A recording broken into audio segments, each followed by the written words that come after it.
इतिहास के बारे में। तो चलिए दोस्तों, हम स्टार्ट करते हैं मारवाड़ के राठौड़ वंश के इतिहास के बारे में। तो जैसा कि आप सभी को पता है दोस्तों, हमने मेवाड़ के इतिहास में गोहिल वंश के संपूर्ण इतिहास के बारे में चर्चा की थी। उसके बाद में दोस्तों हमने एक मैराथन क्लास लगा के जो मेवाड़ का इतिहास है, उस मेवाड़ के इतिहास को हमने कंप्लीट किया था। तो चलिए दोस्तों, अब हम आज स्टार्ट करने जा रहे हैं मारवाड़ के इतिहास का पहला पार्ट। तो दोस्तों इसके बाद में हम मारवाड़ के जो इतिहास का पहला पार्ट है, तो दोस्तों मारवाड़ के इतिहास का जो पहला पार्ट है, उस पहले पार्ट को हम आज स्टार्ट करने जा रहे हैं। तो मारवाड़ के इतिहास में दोस्तों, जैसा कि हमने बताया कि यहाँ पर किसका शासन था दोस्तों, यहाँ पर हमारे पास शासन था राठौड़ों का। तो राठौड़ों के इतिहास के बारे में हम चर्चा करेंगे। तो सबसे पहले देखो दोस्तों, जैसा कि हमने बात की थी मेवाड़ के इतिहास में, हमने सिंपल सी बात स्टार्ट की थी कि किस वंश की यहाँ पर स्थापना की गई थी और कौन से वंश का यहाँ पर शासन रहा था। तो उसी तर्ज पे दोस्तों यहाँ पर भी हम सबसे पहले देखेंगे कि कौन से वंश का शासन था और कौन से वंश की यहाँ पर शाखा थी। तो उससे पहले मैं बता देता हूँ आपको दोस्तों, कल दोपहर 1 बजे अनअकैडमी प्लेटफॉर्म पे एक स्पेशल क्लास लेने वाला हूँ। उस क्लास में दोस्तों हम जितना भी अब तक हमने मेवाड़ के इतिहास के बारे में चर्चा की है, उस मेवाड़ के इतिहास के जो मॉक टेस्ट सीरीज है, वो मॉक टेस्ट सीरीज हम डिस्कस करने वाले हैं। तो आप 1 बजे ये क्लास जरूर ज्वाइन कीजिएगा। उसके बाद में हम हमारी क्लास, आज की क्लास कंटिन्यू करते हैं दोस्तों। हमारी क्लास है मारवाड़ के इतिहास के बारे में। तो सबसे पहले देखिए दोस्तों, मारवाड़ में जो वंश है, उस वंश की स्थापना किस प्रकार से हुई है, उसके बारे में हम चर्चा करते हैं। तो सबसे पहले देखिए दोस्तों, हमारे बीच में जैसे कि हमने किसी भी वंश के इतिहास को पढ़ने से पहले दोस्तों हम वहां पे जानते हैं कि यहाँ पे जो शाखा है, कौन सी शाखा थी, कौन से राजवंश का या कौन से राजाओं का यहाँ पर शासन रहा था। तो देखिए दोस्तों, हम बात करेंगे यहाँ पर राठौड़ वंश का शासन था। तो दोस्तों राठौड़ वंश का शासन था, ये बात तो ठीक है, लेकिन हम उत्पत्ति के बारे में क्या मत है, हमारे पास क्या क्या बातें सामने आती है कि यहाँ पर जिन वंश की उत्पत्ति है, राठौड़ वंश का जो नेटिव प्लेस है, इनकी जो ओरिजिन है, वो कहाँ से है और कहाँ से ये आके यहाँ पर शासन स्थापित करते हैं। तो दोस्तों इनका जो वास्तविक क्षेत्र है, उनके बारे में हमारे पास दो मत आते हैं। तो पहला मत है दोस्तों, इनको जो दक्षिण भारत है हमारा, जो महाराष्ट्र से नीचे वाला क्षेत्र है, उसे दक्षिण भारत वाला क्षेत्र बोलते हैं। दोस्तों यहाँ पर जो शासन था, वो था हमारे पास राष्ट्रकूटों का यहाँ पर शासन था। तो दोस्तों इनको राष्ट्रकूट वंश से संबंधित बताया जाता है। और उसके अलावा दोस्तों हमारे पास जो कन्नौज वंश है, जो यूपी के वंशज है, उनके भी वंशज इनको बताया जाता है। जैसा कि दोस्तों हमने मेवाड़ के इतिहास में हमारे पास दो मत आते हैं, जहां पर हमारे कर्नल जेम्स टोड के द्वारा दोस्तों बताया, इनकी उत्पत्ति का जो सोर्स है वो क्या है, शिलादित्य के वंशज बताया है। वहीं अबुल फजल ने दोस्तों इनको ईरान के नौसिका आदिल वंशज बताया है। तो उसी प्रकार से दोस्तों मेवाड़ के बाद में मारवाड़ की जो उत्पत्ति है राठौड़ों की, उसके बारे में बताया जाता है कि यह राष्ट्रकूट या फिर कन्नौज के राठौड़ वंशज को इनका आदि पुरुष या फिर इनका ओरिजिन बताया गया है। तो चलिए दोस्तों, इसी सीरीज में हम आगे बढ़ते हैं। इनके सबसे पहले जो शासक है, किस शासक के द्वारा यहाँ पर राठौड़ वंश की स्थापना की गई है, उसके बारे में चर्चा करते हैं। तो दोस्तों यहाँ पर जो राठौड़ वंश की स्थापना की है, वो राठौड़ वंश की स्थापना हुई है पालीवाल ब्राह्मणों के द्वारा। तो दोस्तों पालीवाल ब्राह्मणों के द्वारा यहाँ पर राठौड़ वंश की स्थापना की गई है। तो वास्तविक रूप से ये पालीवाल ब्राह्मण कहाँ से आए थे, तो दोस्तों हमारे उत्तर प्रदेश का एक क्षेत्र है, जहां से बदायूं नाम का एक स्थान है, वहां से दोस्तों राव सिया नामक एक व्यक्ति के द्वारा 1240 में पश्चिमी जो राजस्थान है वहां पर आए। और पश्चिमी राजस्थान में दोस्तों हमारे बालोतरा में एक स्थान है, खेड़ा नामक स्थान। तो दोस्तों हमारे पालीवाल ब्राह्मणों की सहायता के लिए जो बदायूं नामक स्थान से राव सिया आए थे, उनके द्वारा 1240 में खेड़ा नामक स्थान है जो बालोतरा में है, वहां पर आए और उसको अपनी राजधानी या राज्य के रूप में स्थापित किया था। उसके बाद में दोस्तों जैसा कि हमने देखा कि सबसे पहले खेड़ा में, बालोतरा में एक जगह है, 1240 में यहाँ राव सिया के द्वारा अपने वंश की स्थापना की थी। इसलिए दोस्तों इनको क्या बोला जाता है, राठौड़ों का राजस्थान के जो राठौड़ है उन राठौड़ों का आदि पुरुष के नाम से इनको जाना जाता है। तो जाना क्यों जाता है दोस्तों? सिंपल सी बात है, यहाँ पर पालीवाल ब्राह्मणों की सहायता के लिए उत्तर प्रदेश के बदायूं से खेड़ा 1240 में आए थे और वहां पर अपने राज्य के रूप में स्टेबल करते हैं और अपनी राजधानी बनाते हैं। और उसके बाद में हमारे जो पश्चिमी राजस्थान है, उस पश्चिमी राजस्थान जोधपुर, नागौर और हमारा बीकानेर वाला जो क्षेत्र है, वहां पर हमारे पास राठौड़ राज्य की स्थापना या फिर राठौड़ के जो अगले वंशज है वो यहाँ से ही निकल के आते हैं, इसलिए इनको राठौड़ वंश का आदि पुरुष कहा जाता है। तो चलिए दोस्तों, ये हो गई यहाँ तक की बात। इसके बाद में हम आगे बढ़ते हैं दोस्तों। तो आगे हमारे पास बात आती है कि राठौड़ राज्य की स्थापना के बाद दोस्तों 1273 ईस्वी में जो गोवंश है या फिर गायें हैं, उन गायों की रक्षा करते हुए ये 1273 ईस्वी में बिठू, पाली में एक जगह है दोस्तों, चाहे तो बिठू बोलो चाहे मिठू बोलो दोस्तों, दोनों गांवों के नाम आपको देखने को मिलेंगे, बिठू गांव या फिर मिठू गांव। बिल्कुल आपको 1% भी संकोच या कंफ्यूजन नहीं करना है, आपको सीधा आंसर देना है दोस्तों। पाली में 1273 ईस्वी में किसकी वजह से दोस्तों? गायों की रक्षा करते हुए ये क्या होते हैं? वीर गति को प्राप्त हो जाते हैं। इसके बाद में दोस्तों हम अगले पॉइंट की ओर बढ़ते हैं। तो अगले पॉइंट में देखिए दोस्तों, बिठू जहां पर इनकी मृत्यु होती है या वीर गति को प्राप्त होते हैं दोस्तों, उसी गांव में पाली में इनका क्या बना हुआ है? स्मारक बना हुआ है। तो दोस्तों इस प्रकार से हमारे पास जो पहला शासक आता है, राठौड़ वंश की स्थापना करने वाला या फिर आदि पुरुष है, जो दोस्तों पालीवाल ब्राह्मणों के सहयोग के लिए बदायूं नामक स्थान है, उत्तर प्रदेश से कहां पर आता है? पश्चिमी राजस्थान में आता है। तो इसके बाद में दोस्तों हमारा अगला जो यहाँ का प्रतापी शासक होता है उसके बारे में चर्चा करते हैं। तो राव दुहड़ नामक यहाँ का एक अगला प्रतापी शासक आता है। तो दोस्तों जैसा कि हम जयपुर है, मेवाड़ है या फिर दूसरी रियासतें हैं, उस रियासत के लिए दोस्तों हमने कुल देवी या फिर इष्ट देवी के बारे में चर्चा की थी। दोस्तों बहुत से एग्जाम में सीधा सवाल देखने को मिलता है कि जो राठौड़ है उनकी कुल देवी कौन सी है, इष्ट देवी कौन सी है। दोस्तों इसी प्रकार से चौहानों और मेवाड़ के जो गोहिल वंश है या फिर आमेर के जो कछावा वंश है, उनकी जो इष्ट देवी या कुल देवी है, उससे संबंध में एग्जाम में बहुत से क्वेश्चन देखने को मिलते हैं। तो यहाँ पर देखिए दोस्तों, जो इनकी राठौड़ों की जो कुलदेवी है उनका वास्तविक जो ओरिजिन है वो है कर्नाटक। तो दोस्तों कर्नाटक से जो इनकी कुलदेवी नागणेची माता है, उन नागणेची माता की जो मूर्ति है दोस्तों राव धुवड़, राठौड़ राजा थे राव धुवड़, उनके द्वारा लाई गई थी। कहाँ लाई गई थी दोस्तों? हमारे पास से यहाँ पर कर्नाटक से कहाँ लाए थे? जोधपुर या फिर मारवाड़ में लेकर आए थे। दोस्तों मारवाड़ का जो वास्तविक जो पहले शासन कार्य था वो बाड़मेर और बालोतरा के आसपास इनका जो वास्तविक शासन था, वहां से इनका शासन स्थापित हुआ था। तो दोस्तों नागाना नामक एक गांव है जो वर्तमान में बाड़मेर में है। दोस्तों जो राव धुवड़ है उनके द्वारा जो नागणेची माता की मूर्ति लाई गई थी उसको नागाना गांव बाड़मेर में स्थापित किया गया था। तो उसके बाद में दोस्तों हमारे पास राव धुवड़ के एक छोटे भाई थे जिनका हम एक विस्तार पूर्वक अध्ययन करते हैं, और उनका नाम है दोस्तों राव धुवड़ के छोटे भाई है धांधल। दोस्तों धांधल, जो राव धांधल है उनको हम क्यों पढ़ते हैं? दोस्तों हम कल्चर की बात करें राजस्थान की, तो वहां पर हमारे पास एक प्रमुख जो 5 पंच पीर है, उन पंच पीरों में एक लोक देवता आते हैं बाबूजी। दोस्तों उन बाबूजी के जो पिता है वो पिता कौन है? राव धांधल इनके पिता थे, जो एक क्या थे दोस्तों? राठौड़ वंश या फिर मारवाड़ के राठौड़ वंश से इनका संबंध था। चलिए दोस्तों आगे बढ़ते हैं अब राव मल्लीनाथ। तो राव मल्लीनाथ जी भी दोस्तों हमारे राठौड़ वंश के एक जो लोक देवता है, उन लोक देवता के रूप में इनको पूजा जाता है। दोस्तों इनकी जो रानी है उनको भी लोक देवी के रूप में पूजा जाता है। और मल्लीनाथ जी जो राजा है उनका जो वास्तविक स्थान है दोस्तों तल्लीनाथ जी, तल्लीवाड़ा, वहां पर इनका एक पशु मेला लगता है। उसी के साथ दोस्तों इनकी जो रानी है उनका भी बाड़मेर में माला जाल नामक एक स्थान है, वहां पर इन्होंने क्या किया था? इनका प्रमुख मंदिर है।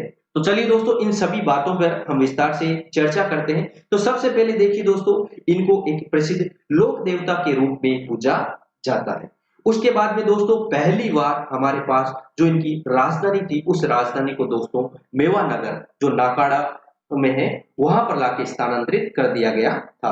तो दोस्तों इनकी जो राजधानी है मल्लिनाथ जी के द्वारा स्थानांतरित की गई थी। और दोस्तों इन्हीं के नाम की वजह से जो मारवाड़ क्षेत्र है दोस्तों, उस मारवाड़ क्षेत्र को मालानी क्षेत्र के नाम से भी जाना जाता है। तो दोस्तों हमारे पास मल्लिनाथ जी के बारे में कुछ इंपॉर्टेंट बातें इस प्रकार से है। इनके नाम का तिलवाड़ा में एक पशु मेला लगता है दोस्तों। इसके अलावा इनको एक लोक देवता के रूप में जाना जाता है। इनकी जो रानी है दोस्तों, उनको भी लोक देवी के रूप में जाना जाता है। और इनके द्वारा अपनी राजधानी स्थानांतरित करके मेवानगर नाकोड़ा में स्थानांतरित कर दी थी। मालानी क्षेत्र के नाम से, इन्हीं के नाम से जाना जाता है। अब इसके बाद में देखिए दोस्तों, इनके शासनकाल के बाद में क्या होता है दोस्तों, इनका एक भाई था दोस्तों जिनका नाम था विरम। तो इनके शासनकाल के बाद में जो अगला उत्तराधिकारी बनता है वो किसको बनाया था, ये काफी इंपॉर्टेंट है। यहाँ से आपको सवाल एग्जाम में देखने को मिल सकता है। तो देखिए दोस्तों, इनका भाई विरम है, मल्लिनाथ जी के द्वारा अपने जो बेटा है जगमाल को राजा ने बनाकर विरम, जो इनका भाई था विरम, उस विरम को इनके द्वारा राजा बना दिया जाता है। या फिर अपना अगला उत्तराधिकारी है वो अपने भाई विरम को घोषित कर दिया जाता है। ये काफी इंपॉर्टेंट चीज है दोस्तों, काफी एग्जाम में पूछा जा सकता है। राव मल्लिनाथ जी के बाद में इनका जो उत्तराधिकारी हुआ था वो कौन हुआ था, तो दोस्तों इनके बड़े बेटे या फिर ज्येष्ठ पुत्र था जगमाल, उसको ना बना के इन्होंने अपने जो भाई था विरम, उनको अपना अगला उत्तराधिकारी घोषित कर दिया था। चलिए दोस्तों आगे बढ़ते हैं इसी के साथ। राव चुंडा, देखिए दोस्तों मारवाड़ के इतिहास में हमारे पास ज्यादा बड़े शासक नहीं आते हैं, 3-4 जो शासक है जिनके बारे में हम विस्तार से अध्ययन करेंगे। तो दोस्तों एग्जाम में मोस्टली जो क्वेश्चन पूछे जाते हैं वो मालदेव या चंद्रसेन या फिर मानसिंह है, इनसे सवाल देखने को मिलता है। तो इनको आपको रैपिड तरीके से थोड़ा सा याद करना है। उसके बाद में दोस्तों हमारे पास अगला शासक के रूप में आता है चुंडा। थोड़ी बहुत घटनाएं दोस्तों हमने जब मेवाड़ के इतिहास के बारे में चर्चा की थी तो वहां पर हमने मेवाड़ के इतिहास में पढ़ा था दोस्तों, चुंडा के बारे में कुछ घटनाएं पहले से ही हमने अध्ययन कर ली थी। तो चुंडा की जो बेटी थी और इनका पुत्र था रणमल और हंसाबाई, जिनका दोस्तों हमने राणा लाखा के शासनकाल में मेवाड़ के इतिहास में ऑलरेडी डिस्कशन कर लिया था। उसके बाद में रणमल दोस्तों मोकल और कुंभा के समय उनका संरक्षक बना था, उसके बारे में भी हमने चर्चा कर ली थी। लेकिन वास्तविक रूप से चुंडा के शासनकाल में एक बड़ी घटना होती है दोस्तों, इनका जो इंदा प्रतिहार शासक है उन शासकों के द्वारा इनके दहेज में जो मंडोर दिया जाता है, उस मंडोर को देश में देने के बाद दोस्तों इनकी जो राजधानी है वो मुख्य रूप से राजधानी जोधपुर को इनकी मुख्य राजधानी मंडोर के रूप में स्थापित कर दी जाती है। तो दोस्तों यहाँ पर काफी इंपॉर्टेंट क्वेश्चन आपको एग्जाम में देखने को मिल सकता है कि मारवाड़ के राठौड़ों की जो राजधानी है जोधपुर के अलावा किस प्रमुख रूप से राजधानी के रूप में स्थापित किया गया था। तो एक लंबे समय तक जो राज यहाँ पर हमारे राठौड़ है मारवाड़ के, उनकी राजधानी मंडोर राजधानी के रूप में रही थी। दोस्तों यही वही मंडोर है जब हमने राव जो कुंभा है, कुंभा के शासनकाल में पढ़ा था कि यहाँ पर चुंडा ने इस पर अधिकार कर लिया और अपने आला हिंगोड़ा को कुछ समय तक यहाँ पर किलेदार नियुक्त कर दिया था। इसके बाद में अगले शासक के रूप में हम पढ़ते हैं राव जोधा, जो दोस्तों रणमल के ही पुत्र थे। जब हम रणमल की हत्या की गई थी 1438 में कुंभा के शासनकाल में चुंडा के द्वारा, उस समय ये कहाँ पे थे दोस्तों, ये भी चित्तौड़ दुर्ग में उपस्थित थे। लेकिन जैसे ही रणमल की हत्या की गई और रणमल के बारे में एक राठौड़ कवि के द्वारा कहा जाता है कि जोधा भाग सके तो भाग थारो रणमल मारियो जाए। तो दोस्तों इसी घटना को ध्यान में रखते हुए राव जोधा वहां से भागने में कामयाब रहते हैं और ये दोस्तों मंडोर जाते हैं और मंडोर के बाद में बीकानेर के काहुनी गांव में शरण लेते हैं। ये सारी घटनाएं दोस्तों, उसके बाद में आवल बावल की एक संधि होती है। ये सारी घटनाएं दोस्तों हमने मेवाड़ के इतिहास में अच्छी तरह से कर ली थी। तो चलिए दोस्तों अब हम व्यवस्थित रूप से जो मारवाड़ के इतिहास में क्या नई घटनाएं आती है उसके बारे में चर्चा करते हैं। तो दोस्तों 1459 ईस्वी में एक बड़ी घटना होती है, इनके द्वारा जोधपुर जो शहर है उस जोधपुर शहर की स्थापना करवाई जाती है। और दोस्तों यहाँ पर इनके द्वारा एक जो जोधपुर में पहाड़ी है, चिड़ियाकूट की जो पहाड़ी है, जिसका दोस्तों आकार है मयूर जो है उसकी भांति इसका आकार होने के कारण दोस्तों इसको मयूर ध्वजगढ़ के नाम से भी जाना जाता है। उसके अलावा दोस्तों इसको गढ़ चिंतामणि के नाम से भी जाना जाता है। बहुत से एग्जाम में दोस्तों आपको सीधा सा सवाल देखने को मिल सकता है दोस्तों कि जो मयूर ध्वज गढ़ है वो कहाँ पर है, या फिर हमारे पास गढ़ चिंतामणि है वो कहाँ पर है। दोस्तों एक विशेष चीज को आपको और याद रखना है यहाँ पर कि जो हमारे पास यूनेस्को की सूची में जो 6 पर्वतीय किले हैं उन 6 पर्वतीय किलों में मेहरानगढ़ दुर्ग शामिल नहीं है, नहीं है। दोस्तों विशेष रूप से आपको यहाँ पर ध्यान रखना है, जो 6 पर्वतीय दुर्ग है उन 6 पर्वतीय दुर्गों को यूनेस्को की सूची में शामिल किया गया है। उस यूनेस्को की सूची में मेहरानगढ़ दुर्ग जोधपुर का शामिल नहीं है। तो मेहरानगढ़ दुर्ग की जो नींव रखी गई है दोस्तों वो करणी माता के हाथों से रखी गई है। और उसके अलावा दोस्तों इनके शासनकाल में एक बड़ी घटना होती है जो हम दोस्तों राठौड़ों के इतिहास के बारे में आगे पढ़ेंगे, बीकानेर के राठौड़ों का इतिहास। तो दोस्तों बीकानेर के राठौड़ों की जो उत्पत्ति होती है या फिर बीकानेर के राठौड़ों का जो वास्तविक जो उत्पन्न होता है, वंश प्रारंभ होता है, वो यहीं से होता है दोस्तों। राव जोधा के पुत्र थे बीका, उन बीका के द्वारा दोस्तों 1488 में बीकानेर शहर की स्थापना की जाती है। आका तीज या शनिवार के दिन बीकानेर की स्थापना की जाती है। दोस्तों वो बीकानेर की स्थापना करने वाले राव बीका राव जोधा के पुत्र थे, जो दोस्तों दरबार में कुछ अनबन या फिर कुछ ताना कहीं सुनी होने के कारण दोस्तों ये दरबार छोड़ के चले जाते हैं और यहाँ से दरबार छोड़ के ये बीकानेर राज्य की स्थापना करणी माता के आशीर्वाद से करते हैं। तो दोस्तों यहाँ पर हमारे पास इसके अलावा दोस्तों हमारे पास कुछ और घटनाएं हैं जो यहाँ पर मेहरानगढ़ दुर्ग का निर्माण करवाया गया था। दोस्तों हम जब कल्चर पढ़ेंगे तब और ज्यादा अच्छे से हम कवर करेंगे। कल्चर में दोस्तों हम बताएंगे कि मेहरानगढ़ दुर्ग है, उस दुर्ग में एक दोस्तों सैनिक है, उस सैनिक को मार के बलि दी गई थी जिसका नाम है रजिया। उसके अलावा दोस्तों यहाँ पर 2 प्रमुख मंदिरों का निर्माण करवाया गया है, नागणेची माता और चामुंडा माता। दोस्तों ये सारी घटनाएं जो कल्चर में जब हम पढ़ेंगे किलों के बारे में और मंदिरों के बारे में तब हम और चर्चा कर लेंगे। फिलहाल आपको इतना ही याद रखना है दोस्तों, जोधपुर शहर की स्थापना जोधा के द्वारा करवाई गई है और चिड़ियाकूट पहाड़ी पर मेहरानगढ़ दुर्ग का निर्माण करवाया गया है और ये दुर्ग यूनेस्को की सूची में शामिल नहीं है। चलिए दोस्तों इसी के साथ हम अगले कुछ शासकों के बारे में चर्चा करते हैं। तो दोस्तों यहाँ पर चुंडा के बाद में कुछ छोटे से शासक आए थे, उनके बारे में भी थोड़ा सा मैं बता देता हूँ दोस्तों।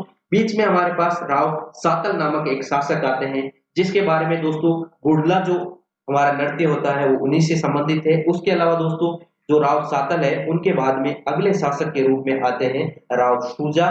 तो दोस्तों हमारे पास जब राव जोधा के समय बीका के द्वारा बीकानेर की स्थापना की गई थी तो बीका से एक वचन लिया था जोधा ने कि तुम कभी भी जो राठौड़ वंश है जोधपुर के उन पर कभी आक्रमण नहीं करोगे, और इसके बदले में कुछ राज चिन्ह में बीका के द्वारा मांगा गया कि जो राज चिन्ह है वो बीका को दिए जाएंगे। तो दोस्तों इस प्रकार का वचन होता है तो बीका कभी भी आगे जोधपुर पर आक्रमण नहीं करेगा। लेकिन दोस्तों हमारे पास जैसे ही सातल के बाद में अगले शासक के रूप में राव शुजा आते हैं, उस शुजा के समय दोस्तों बीका के द्वारा बीकानेर से जोधपुर पर आक्रमण किया जाता है और जोधपुर पे काफी समय तक घेरा डाला जाता है। दोस्तों ये घेरा डाला जाता है वो वास्तविक रूप में राज चिन्हों के लिए डाला जाता है, क्योंकि राव शुजा के द्वारा जो बीका है उनको राज चिन्ह देने से मना कर दिया जाता है। बाद में दोस्तों राव बीका को राज चिन्ह दे दिए जाते हैं और उनकी जो राजमाता है जसमाते उनकी कारण इनके बीच में क्या हो जाती है, संधि हो जाती है। उसके बाद में दोस्तों राव शुजा के बाद में जो अगले शासक के रूप में हमारे सामने आते हैं राव गांगा। दोस्तों काफी इंपोर्टेंट राजा रहते हैं राव गांगा, और इनके बारे में भी एक अच्छा सवाल बनता है। जो राव गांगा है उनकी हत्या करने वाले जो शासक है वो अगले शासक बनते हैं राव मालदेव। तो दोस्तों इस प्रकार से मारवाड़ के जो शासक है उन शासकों में पितृहंता जो शासक बनते हैं वो गांगा की हत्या करके मालदेव शासक बनते हैं। दोस्तों इसी के समकालीन हम बात करें राव गांगा के समय की बात, तो दोस्तों 1527 में हमारे पास एक इंपॉर्टेंट युद्ध होता है मेवाड़ रियासत का। तो खानवा के युद्ध में दोस्तों पाती पेरवा के तेज जो खानवा के जो शासक है हमारे पास सांगा, उस सांगा की तरफ से जो युद्ध में भाग लेते हैं मारवाड़ की तरफ से वो मालदेव होते हैं। जो मालदेव दोस्तों वहां पर सांगा को युद्ध में से सुरक्षित बाहर निकालने में महत्वपूर्ण रोल किसका रहता है, मालदेव का रहता है। दोस्तों यहाँ तक की जो घटनाएं थी कुछ वो हमने मेवाड़ के इतिहास में बहुत अच्छे से कवर कर ली थी। तो चलिए दोस्तों अब हम जो हमारा पहला इंपॉर्टेंट शासक आता है मारवाड़ के राठौड़ों का उसके बारे में विस्तार से देखते हैं। तो दोस्तों यहाँ पर आपको विशेष रूप से ध्यान रखना है मारवाड़ के इतिहास में से आपको काफी सवाल एग्जाम में देखने को मिलते हैं, वो मालदीव के संबंधित सवाल देखने को मिल सकते हैं। दोस्तों विशेष रूप में हमारे पास देखें तो यहाँ पर दोस्तों जब मालदीव का राज तिलक होता है या फिर राव गांगा की हत्या करके जब मालदीव शासक बनता है दोस्तों, तब मारवाड़ है वो मारवाड़ रियासत में मुख्य रूप से दो बड़े परगने थे। वो थे हमारे पास दोस्तों जोधपुर और दूसरा है पाली, जो कहां पर था दोस्तों, सोजत। पाली का सोजत और जोधपुर हमारे पास दो बड़े परगने थे, वो मालदीव के पास थे। लेकिन दोस्तों मालदीव एक काफी प्रतापी शासक था। काफी प्रतापी शासक होने के कारण दोस्तों इन्होंने आसपास के जो क्षेत्र है उन क्षेत्र को भी जीत लिया था और अपने साम्राज्य का विस्तार किया था। दोस्तों मालदीव के समय काफी प्रतापी शासक होने के कारण जो मारवाड़ है उस मारवाड़ का काफी साम्राज्य में विस्तार किया गया था। तो दोस्तों यहाँ से पूछा जाता है मारवाड़ का कौन सा शासक था जिसने साम्राज्यवादी नीति को अपनाते हुए मारवाड़ में जो साम्राज्य का विस्तार करते हुए 52 युद्ध किए और 52 युद्धों के बाद में दोस्तों इनके द्वारा 58 परगनों को जीता था। दोस्तों यहाँ से काफी एग्जाम में सवाल देखने को मिला है, किस मारवाड़ के शासक के द्वारा 52 युद्धों में 58 परगने जीते गए थे। दोस्तों यहाँ पर सिंपल सा सवाल का आंसर बनता हमारे पास राव मालदेव। और वैसे भी इंपॉर्टेंट बन जाता है दोस्तों मारवाड़ के अब तक जो शासकों के बारे में हमने चर्चा की थी उसमें सबसे इंपॉर्टेंट और सबसे महान और प्रतापी जो शासक होते हैं हमारे पास वो होते हैं राव मालदेव। तो दोस्तों यहाँ पर काफी सवाल पूछने की संभावना बन जाती है। तो दोस्तों यहाँ पर अब तक हमने 3-4 घटनाओं के बारे में चर्चा की थी। पितृहंता शासक बनते हैं, उसके अलावा जोधपुर और सोजत इनके पास परगने थे, 52 युद्ध किए और 58 परगने इन्होंने जीते थे। तो अब देखिए दोस्तों इनके जो युद्ध अभियान है या सैन्य अभियान है उसके बारे में हम चर्चा करते हैं। कौन कौन से इनके द्वारा युद्ध किए जाते हैं और कौन कौन से परगने इनके द्वारा अपने साम्राज्य में विलय किए जाते हैं। दोस्तों सबसे पहले जब मालदीव शासक बनते हैं उस समय ये दिल्ली सल्तनत या दिल्ली के मुगल काल के जो शासक हुए थे उनमें दोस्तों हुमायूं, शेरशाह सूरी या सूरी वंश के शासन समकालीन और अकबर के ये समकालीन शासक हुए थे। तो देखिए दोस्तों हमारे पास सबसे पहला इनका युद्ध अभियान आता है 1541 का, जिसे दोस्तों इतिहास के पन्नों में हम पाहेबा या साहेबा के युद्ध के नाम से इसको जाना जाता है। दोस्तों 1541 में जो हमारे बीकानेर के शासक थे उनका नाम है राव जेत सिंह। दोस्तों राव जेत सिंह और मालदेव के बीच में दोस्तों यहाँ पर युद्ध होता है 1541 में। तो 1541 के इस युद्ध में दोस्तों राव जेत सिंह है वो लड़ता हुआ मारा जाता है और इसके अलावा दोस्तों हमारे पास जो मालदेव है वो इस युद्ध को जीत जाता है और बीकानेर को जोधपुर रियासत में विलय कर लेता है। तो इसके बाद में दोस्तों राव जेत सिंह के हमारे पास यहाँ पर दो पुत्र होते हैं दोस्तों, उनके हमारे पास नाम होते हैं कल्याणमल और भीम। दोस्तों यहाँ से कल्याणमल और भीम जैसे ये युद्ध में हार जाते हैं और हारने के बाद तात्कालिक जो हमारे पास दिल्ली के शासक होते हैं शेरशाह सूरी, तो दोस्तों ये शेरशाह सूरी के पास यहाँ से चले जाते हैं। इसके बाद में देखिए दोस्तों हमारे पास मालदेव ने वीरमदेव से मेड़ता भी छीन लिया था। दोस्तों मेड़ता में भी राठौड़ वंश का शासन था और वीरमदेव भी एक राठौड़ शासक थे। तो राठौड़ों से इन्होंने वीरमदेव से मेड़ता जो नागौर में एक स्थान है वो छीन लिया था और वीरमदेव भी शेरशाह सूरी से जाकर मिल जाता है। तो दोस्तों यहाँ पर हमारे पास जो बीकानेर के कल्याणमल और भीम है वो पहले से ही शेरशाह सूरी के पास चले जाते हैं और उसके बाद में जैसे ही वीरमदेव युद्ध में हार जाते हैं उसके बाद में वो भी शेरशाह सूरी के पास मदद के लिए या शरण में चले जाते हैं। तो इसी के साथ दोस्तों हमारे पास जो मालदेव है और हुमायूं के संबंध के बीच में थोड़ी सी चर्चा करते हैं। दोस्तों जैसे ही 1540 में कन्नौज का जो युद्ध हुआ था हमारे बीच में, जो हुमायूं और हमारे पास शेरशाह सूरी के बीच में हुआ था, इस युद्ध में दोस्तों हुमायूं के हारने के बाद में दोस्तों हुमायूं वहां से कन्नौज के युद्ध में हारने के बाद जोधपुर से होता हुआ दोस्तों यहाँ पे जाता है वेरसाल सोरडा के पास जाता है। दोस्तों सिंध प्रांत में ये जाता है। तो दोस्तों जैसे ही ये सिंध में जाता है तो जाते वक्त दोस्तों फलोदी नागौर जोधपुर का एक स्थान है फलोदी, उस स्थान पे जाके दोस्तों ये मालदेव जो राठौड़ों का शासक है जोधपुर का उससे मदद की गुहार लगाने के लिए दोस्तों अपने 3 प्रमुख दूतों को भेजता है। दोस्तों यहाँ से भी एग्जाम में आपको काफी सवाल देखने को मिल सकता है कि यहाँ पर जो मालदेव के द्वारा जो अपने दूतों को भेजा गया था वो दूत कौन कौन थे। तो दोस्तों इनमें 3 नाम आते हैं हमारे पास रायमल सोनी, अतका खां और मीर सम्मत। तो दोस्तों हमारे पास ये जो 3 इनके दूत थे, इन 3 दूत को दोस्तों फलोदी नामक स्थान से जो जोधपुर में है, यहाँ पर हमारे पास जो हुमायूं कन्नौज का युद्ध हारने के बाद, शेरशाह सूरी से हारने के बाद जैसे ही यहाँ से जाते हैं तो फलोदी में इनके द्वारा एक दूत का मंडल भेजा जाता है। तो ये दोनों तीनों दोस्तों यहाँ से जो मारवाड़ के हमारे शासक है मालदेव, उनसे मदद मांगने के लिए जाते हैं। दोस्तों यहाँ पर हमारे पास जो मालदेव है, उन मालदेव के द्वारा एक सकारात्मक, एक पॉजिटिव आंसर मिलता है कि आप बिल्कुल,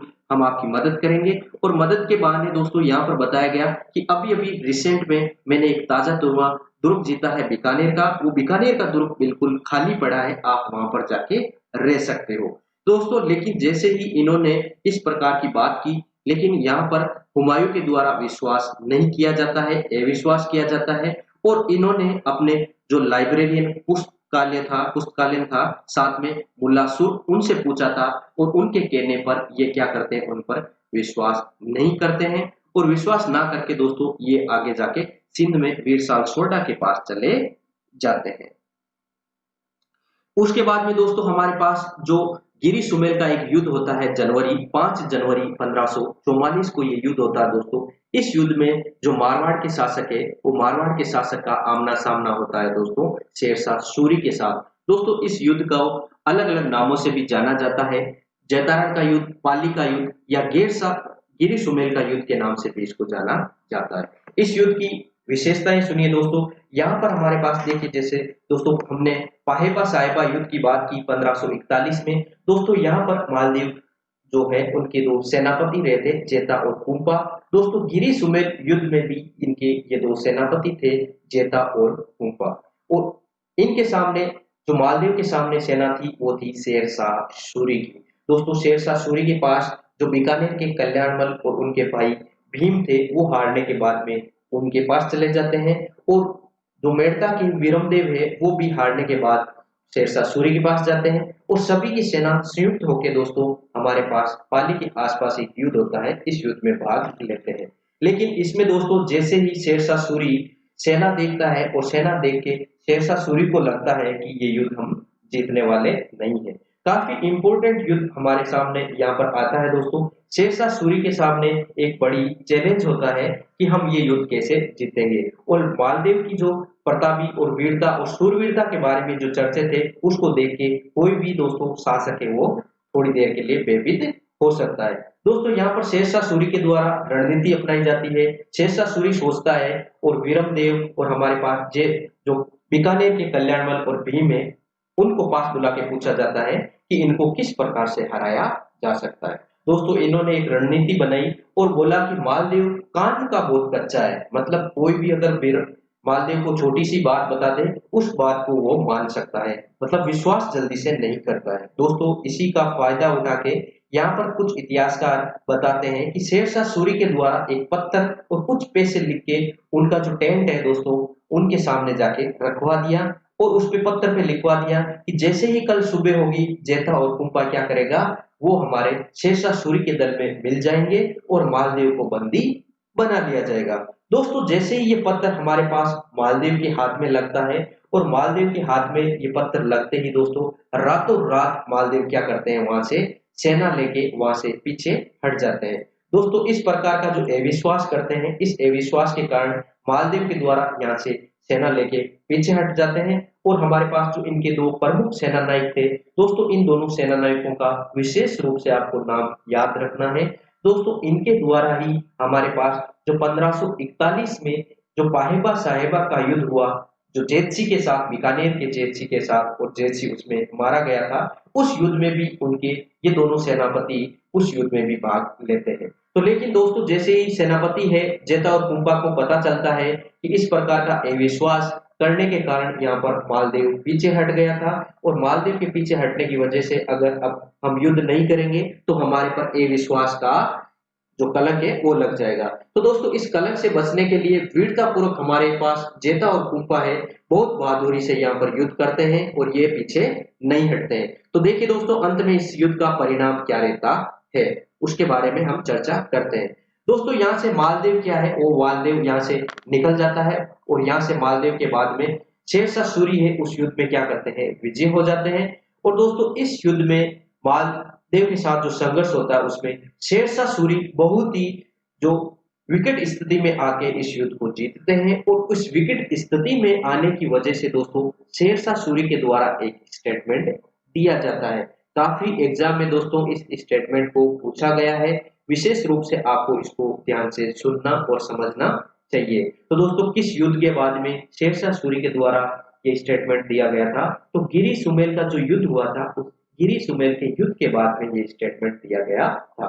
तो दोस्तों यहाँ पे देख सकते हो शेरशाह सूरी के द्वारा कहा था कि मैं मुट्ठी भर बाजरे की खातिर में हिंदुस्तान की सल्तनत खो देता था। दोस्तों ये स्टेटमेंट क्यों कहा गया था इसके बारे में थोड़ा सा समझिए। दोस्तों अगर यहाँ पर हमारे पास इस युद्ध के बारे में चर्चा करें तो इस युद्ध में अगर सोचिए शेरशाह सूरी अगर इस युद्ध में पराजय हो जाते हैं, हार जाते हैं तो क्या होता दोस्तों? ये जो हिंदुस्तान की जो सल्तनत थी, हिंदुस्तान की जो बादशाह थी वो खो देते, वो अपने मुट्ठी से चली जाती। लेकिन दोस्तों अगर वो ये युद्ध जीत रहे थे तो यहाँ से मारवाड़ में ज्यादा से ज्यादा क्या होता है? बाजरा होता था दोस्तों। इसलिए कहा जाता है कि यहाँ पर अगर जीत रहे हैं वो तो बाजरा जीत रहे थे, लेकिन अगर खोते तो हम हिंदुस्तान की बादशाह खो देते थे। इसलिए कहा गया है मुट्ठी भर बाजरे की खातिर हिंदुस्तान की सल्तनत खो देता। तो दोस्तों ये स्टेटमेंट काफी इंपॉर्टेंट हो जाता है। शेरशाह सूरी के द्वारा जो गिरी सुमेल का युद्ध 5 जनवरी 1544 को जो युद्ध हुआ था मालदेव के साथ, उस युद्ध में ये स्टेटमेंट दिया गया था। इस युद्ध की एक और खासियत है दोस्तों, शेरशाह सूरी ने जो ये युद्ध जीता था वो एक रक्षित सेना की टुकड़ी थी, एक रिजर्व जो हमारे पास आर्मी फोर्स थी, उस आर्मी फोर्स की मदद से इन्होंने ये युद्ध जीता था। और उसका नाम भी दोस्तों एग्जाम में काफी बार पूछा जाता है। तो जलान खां कोरेची नहीं थे दोस्तों, यहाँ पर जलान खां कोरेची है, वो अकबर के जो एक दरबारी में थे दोस्तों, वो महाराणा प्रताप के पास जो शिष्टमंडल भेजा गया था उनमें थे। लेकिन यहाँ पर जलाल खां जलवानी है दोस्तों, याद रखना नाम को। शेरशाह सूरी की जो आरक्षित टुकड़ी थी, उस आरक्षित टुकड़ी का जो नेतृत्व है वो शेरशाह सूरी के द्वारा जलाल खां जलवानी के द्वारा किया गया था। इस टुकड़ी की मदद से यहाँ पर शेरशाह सूरी युद्ध जीत जाते हैं दोस्तों। जैसे ये युद्ध जीतते हैं, इस युद्ध को जीतने के बाद में उनके द्वारा जो जोधपुर है उस जोधपुर पर अधिकार कर लिया जाता है। और इस अधिकार करने के बाद में दोस्तों इनका एक साथी था ख्वास्का, उस ख्वास्का को जोधपुर का किलेदार नियुक्त कर दिया जाता है दोस्तों। ख्वास्का को जोधपुर का किलेदार नियुक्त करके यहाँ से शेरशाह सूरी पुणे दिल्ली चले जाते हैं दोस्तों। जैसे ही यहाँ पर युद्ध में हार होती है तो मालदेव यहाँ से निकल के सिवाड़ा चले जाते हैं। सिवाड़ा को एक और रूप से हम जानते हैं दोस्तों जालोर की कुंजी। उसके साथ साथ दोस्तों जो मारवाड़ के राठौड़ हैं, उन मारवाड़ के राठौड़ों की शरण स्थली के रूप में भी इसको जाना जाता है। तो यहाँ पे आप देख सकते हो दोस्तों सिवाड़ा को राठौड़ों की शरण स्थली के नाम से इसको जाना जाता है। और शेरशाह सूरी के द्वारा दोस्तों मालदेव ने जोधपुर पर पुनः अधिकार कर लिया। जैसे ही ख्वास खां को यहाँ पर किलेदार या प्रशासक के रूप में नियुक्त किया जाता है। और यहाँ से दोस्तों जैसे ही शेरशाह सूरी पुणे दिल्ली जाते हैं और पीछे से जो सिवाड़ा से जो मालदेव आके यहाँ पर जोधपुर पर पुणे अधिकार स्थापित कर लेते हैं दोस्तों। इस प्रकार का इनका सैन्य अभियान रहा था। इसके बाद में थोड़ी सी रोमांटिक स्टोरी के बारे में चर्चा करते हैं जो सबसे ज्यादा लोकप्रिय है, रूठी रानी के नाम से इतिहास में प्रसिद्ध हुई थी। उस रानी का जो प्रसंग है उस प्रसंग को विस्तार से समझते हैं, काफी इंटरेस्टिंग तरीके से इसको समझते हैं। क्या था यहाँ पर हमारे पास बारमली दासी थी, किस प्रकार से हमारे पास इनके द्वारा जो रूठी रानी का दर्जा दिया जाता है, क्या वजह थी, किस प्रकार का इनका विवाह होता है, किस प्रकार का इनका प्रेम प्रसंग होता है, उस पूरे बिंदुओं पर हम एक एक करके चर्चा करते हैं। तो चलिए दोस्तों सुनने के लिए तैयार हो जाइए। तो देखिए दोस्तों हमारे पास जो रूठी रानी है उस रूठी रानी का वास्तविक नाम है हमारे पास है उमादे बटियाणी। दोस्तों बटियाणी जो राजकुमारी थी वो हमारे जैसलमेर के भाटियों की एक पुत्री थी, लूणकरण जा था उसकी बेटी थी दोस्तों। इनका विवाह हुआ था रूठी रानी के साथ, उमादे बटियाणी के साथ इनका विवाह हुआ था। इनके विवाह के संबंध में भी कुछ स्टोरियां कही जाती है दोस्तों। इनका जब विवाह हुआ था उस विवाह से पूर्व मालदेव के द्वारा जैसलमेर पर आक्रमण किया गया था।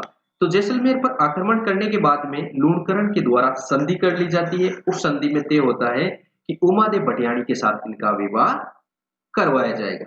तो दोस्तों इस बात से हमारे पास लूणकरण है कुछ जनश्रुतियां या फिर कुछ इतिहासकार इस मत के बारे में मानते हैं कि यहाँ पर उमादेव भटियाणी के साथ जैसे कि विवाह करवाने के लिए या फिर बारात लेके मालदेव आते हैं, तो मालदेव के साथ क्या किया जाता है, उनकी जो रानी है और लूणकरण दोनों के बीच में वार्तालाप होता है कि जैसे ही मालदेव फेरों पे आएगा या फिर विवाह के लिए बारात लेके जो घर पे आएगा तोरण बांधने के लिए जब भी आएगा तो उसकी हत्या कर दी जाएगी। एक प्रमुख सैनिक दल के साथ उनकी क्या कर दी जाएगी, हत्या कर दी जाएगी। दोस्तों ये पूरी स्टोरी है, उमादेव भटियाणी या रूटी रानी ये सुन लेती है और अपनी दासी के साथ एक पत्र लिख के भेजती है, किसके पास है, हमारे जो मालदेव है जोधपुर के प्रतापी शासक उनके पास भेजती है कि इस प्रकार का प्रोग्राम सेट किया हुआ है।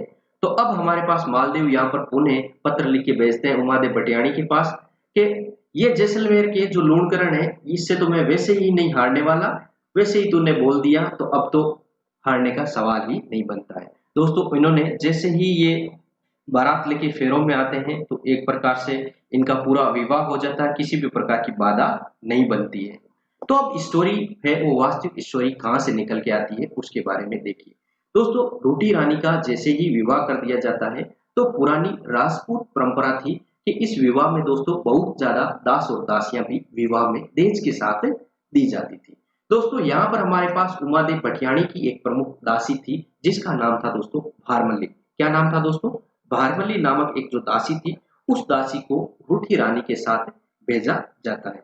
तो रूठी रानी के साथ जैसे ही दोस्तों भारमल्ली जाती है और विवाह के बाद में दोस्तों यहाँ पर बताया जाता है कि मालदेव के द्वारा यहाँ पर भारमल्ली के कारण दोस्तों यहाँ पर जो रूठी रानी है वो नाराज हो जाती है और यहाँ पर दोस्तों क्या होता है, भारमल्ली के साथ जो मालदेव है उनका संबंध स्थापित हो जाता है। इस बात को ध्यान में रखते हुए दोस्तों यहाँ पर रूठी रानी उनसे नाराज हो जाती है और यहाँ से दोस्तों रूठी रानी नाराज होके यहाँ से जो मारवाड़ का जो किला है वहां किले से, जोधपुर के किले से निकल के ये जो अजमेर का तारागढ़ किला है वहां पर चली जाती है। दोस्तों यहाँ पर तारागढ़ में रहती है कुछ समय पर और उस समय के बाद में दोस्तों अंतिम समय में ये मारवाड़ मेवाड़ की एक जगह है दोस्तों, याद रखिए दोस्तों काफी इंपोर्टेंट गांव का नाम रहता है यहाँ पर, ये काफी एग्जाम में पूछा जा सकता है।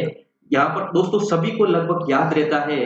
हमारे पास ऋषभ कुमार जी जुड़ चुके हैं, बहुत बहुत धन्यवाद ऋषभ कुमार जी। इस बात पे थोड़ा सा गौर कीजिए दोस्तों, हमारे पास एक विशेष यहाँ से सवाल बन सकता है। लगभग सभी पुस्तकों और सभी जो नोट्स है उसमें आपको एक मत देखने को मिलता है कि रूठी रानी अजमेर के तारागढ़ में रुकी थी या तारागढ़ में अपना समय व्यतीत किया था। लेकिन दोस्तों हमारे पास बीच में एक और इम्पोर्टेंट फैक्ट है, उसको ध्यान में रखिएगा।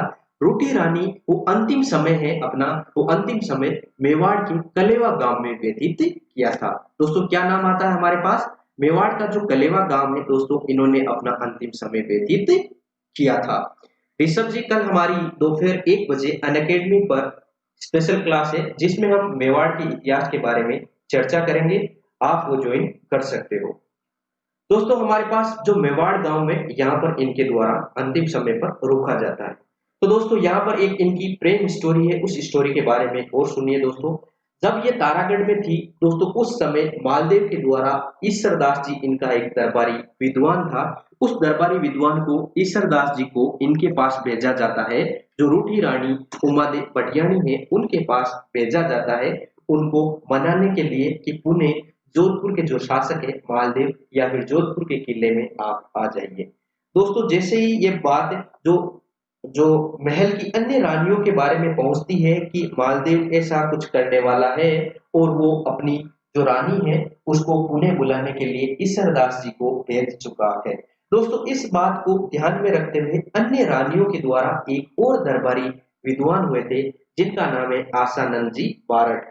दोस्तों आसानंद जी बारट को बाकी सभी रानियों ने अपना जो नेतृत्व करने के लिए भेजा था और उनके द्वारा भेज के बोला जाता है और उनके द्वारा जो रूठी रानी है वो मान जाती है ईश्वरदास जी के द्वारा। जैसे ही मान जाती है और वो आती है, आने के लिए तैयार हो जाती है, तो बीच रास्ते में जैसे ही रूठी रानी पहुंचती है उस समय आसानंद जी वहां पर पहुंच के कुछ 2-4 दोहे फटकार देते हैं। दोस्तों इस दोहे पे बोलते हैं कि आसानंद जी उनके स्वाभिमान को जगाते हैं कि पति तो तज पति है, जो पति है वो तब है जब हमारा मान रखता हो या सम्मान रखता हो, तो इस प्रकार से बोला जाता है, आसानंद जी बोलते हैं कि हे रानी, ये क्या करने जा रही हो, जब किसी भी स्त्री का जो स्वाभिमान है वो सबसे ऊपर होता है।